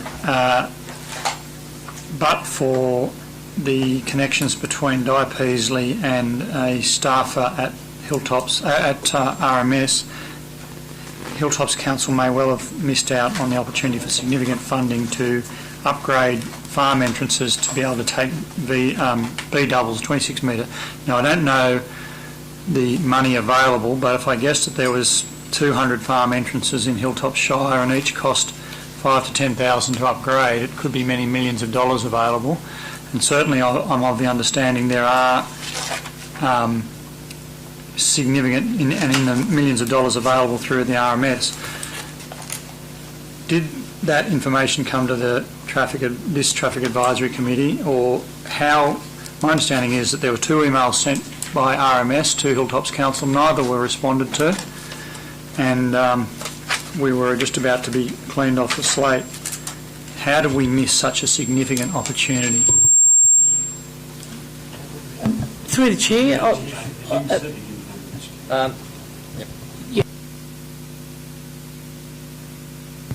look, through the chair, I can get the Director of Infrastructure Services to answer that, but there's a very simple answer to that. They didn't come through the normal official channels to actually send it through to mail at Hilltops. So the information actually came through, I think, on the 18th of December, second last working day of the year, to individual council emails to staff that had already taken leave. And so it wasn't until you actually raised the issue that you recognised that we had an issue, and we went back and indeed chase up that information and join up to that scheme. So clearly the communication method that RMS employed was quite personal, rather than addressing it through to the General Manager, so that we could capture that in the normal way. Thank you for that response. So do we need to update our correspondence or communications, or ensure that our engagement with all government departments is current, to ensure that other funding opportunities aren't missed? Through the chair, certainly we can bring it up with individual agencies, and it would be RMS. We don't seem to have that problem with any other agency. Thank you for that. Thank you, Councillor Flannery. I was also contacted in that regard. That matter, having spoke with Di Peasley some time ago about being involved in that pilot study, and it's a very exciting opportunity. So it's there in place now to happen, so we look for a good result. Okay, any other further questions or comments in regard to the recommendation of 1929? If not, I'll move the recommendation. All those in favour? Again, carried. Thank you. Sorry.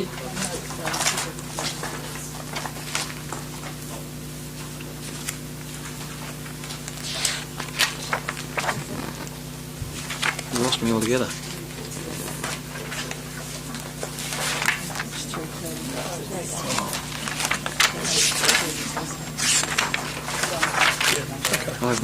The next item on my paper is Council Committee reports with no action. That be correct? Yep, thank you. Thank you, Councillor Walker. Thank you, Councillor Flannery. All those in favour? So be it. Thank you. A question on the committee reports, if I can, Mr Mayor. It's been, unless my memory fails me or I missed a meeting, seems some time since we've had a tourism or an arts and cultural committee report, if ever. Are these committees meeting, and if their minutes are being taken, where are they? Would someone like to start? Someone like to answer that? Councillor Walsh's inquiry? Through the chair, I'll just hand to the Executive Director of Communities, but I think they met this week, didn't they? They met this week, so they'll be on next month. Just another committee, Mr Mayor, could we, at the March meeting, could we be advised of the status of all the local, as in town, and then regional health committees that Council currently operates? On that point, I might make comment. I went to the announcement at the Harden-Maryborough Hospital today, and was spoke to by a couple of people who are on those committees, and they pulled me aside and just asked me, did we think basically, was it working? Was it cohesive? Was the communications happening? I said, look, I'm not on any of those committees, but I'm well aware there's a different number of committees. They're going to facilitate a meeting between the chairs of those committees and myself, and we're going to sit down and see, because I know Councillor Tuckman expressed to me once before about concerns about it being really workable and achieving. So I'm indicated today that I'm quite happy for that to happen, and that meeting is, we spoke about this afternoon, is going to be facilitated, so the heads of those committees get a better understanding of what's needed in our community, and as a council we get that understanding as well. So that was agreed on late this afternoon. So I'll report back to council when that meeting's facilitated and there is any result out of it. The idea about it is making it cohesive and make it work, make them all work together. So I hope that helps. I'll organise something back to council as soon as that they're facilitating that from their end. I'll let you know on here. So, just Mr. Mayor, just a question in regard to the cultural and the tourism committee meetings. Are there agendas supplied to councillors via email or via the Big Tin Can?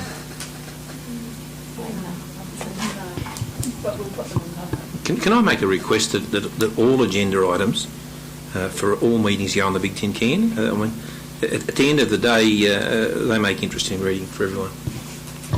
This is the second time I've asked for that, by the way. And the point's very valid. You don't have to be on a committee to be interested in what's going on in that committee. We can't all be on all committees. But that doesn't mean we're not interested in what's going on. So, just to clarify, the Regional Tourism Committee meeting was actually postponed because there wasn't a quorum. So it hasn't met. Okay, thank you for that. Okay, councillors, could I have someone move that we move into closed, please? Moved Councillor Manchester, seconded Councillor O'Connor. Thank you very much.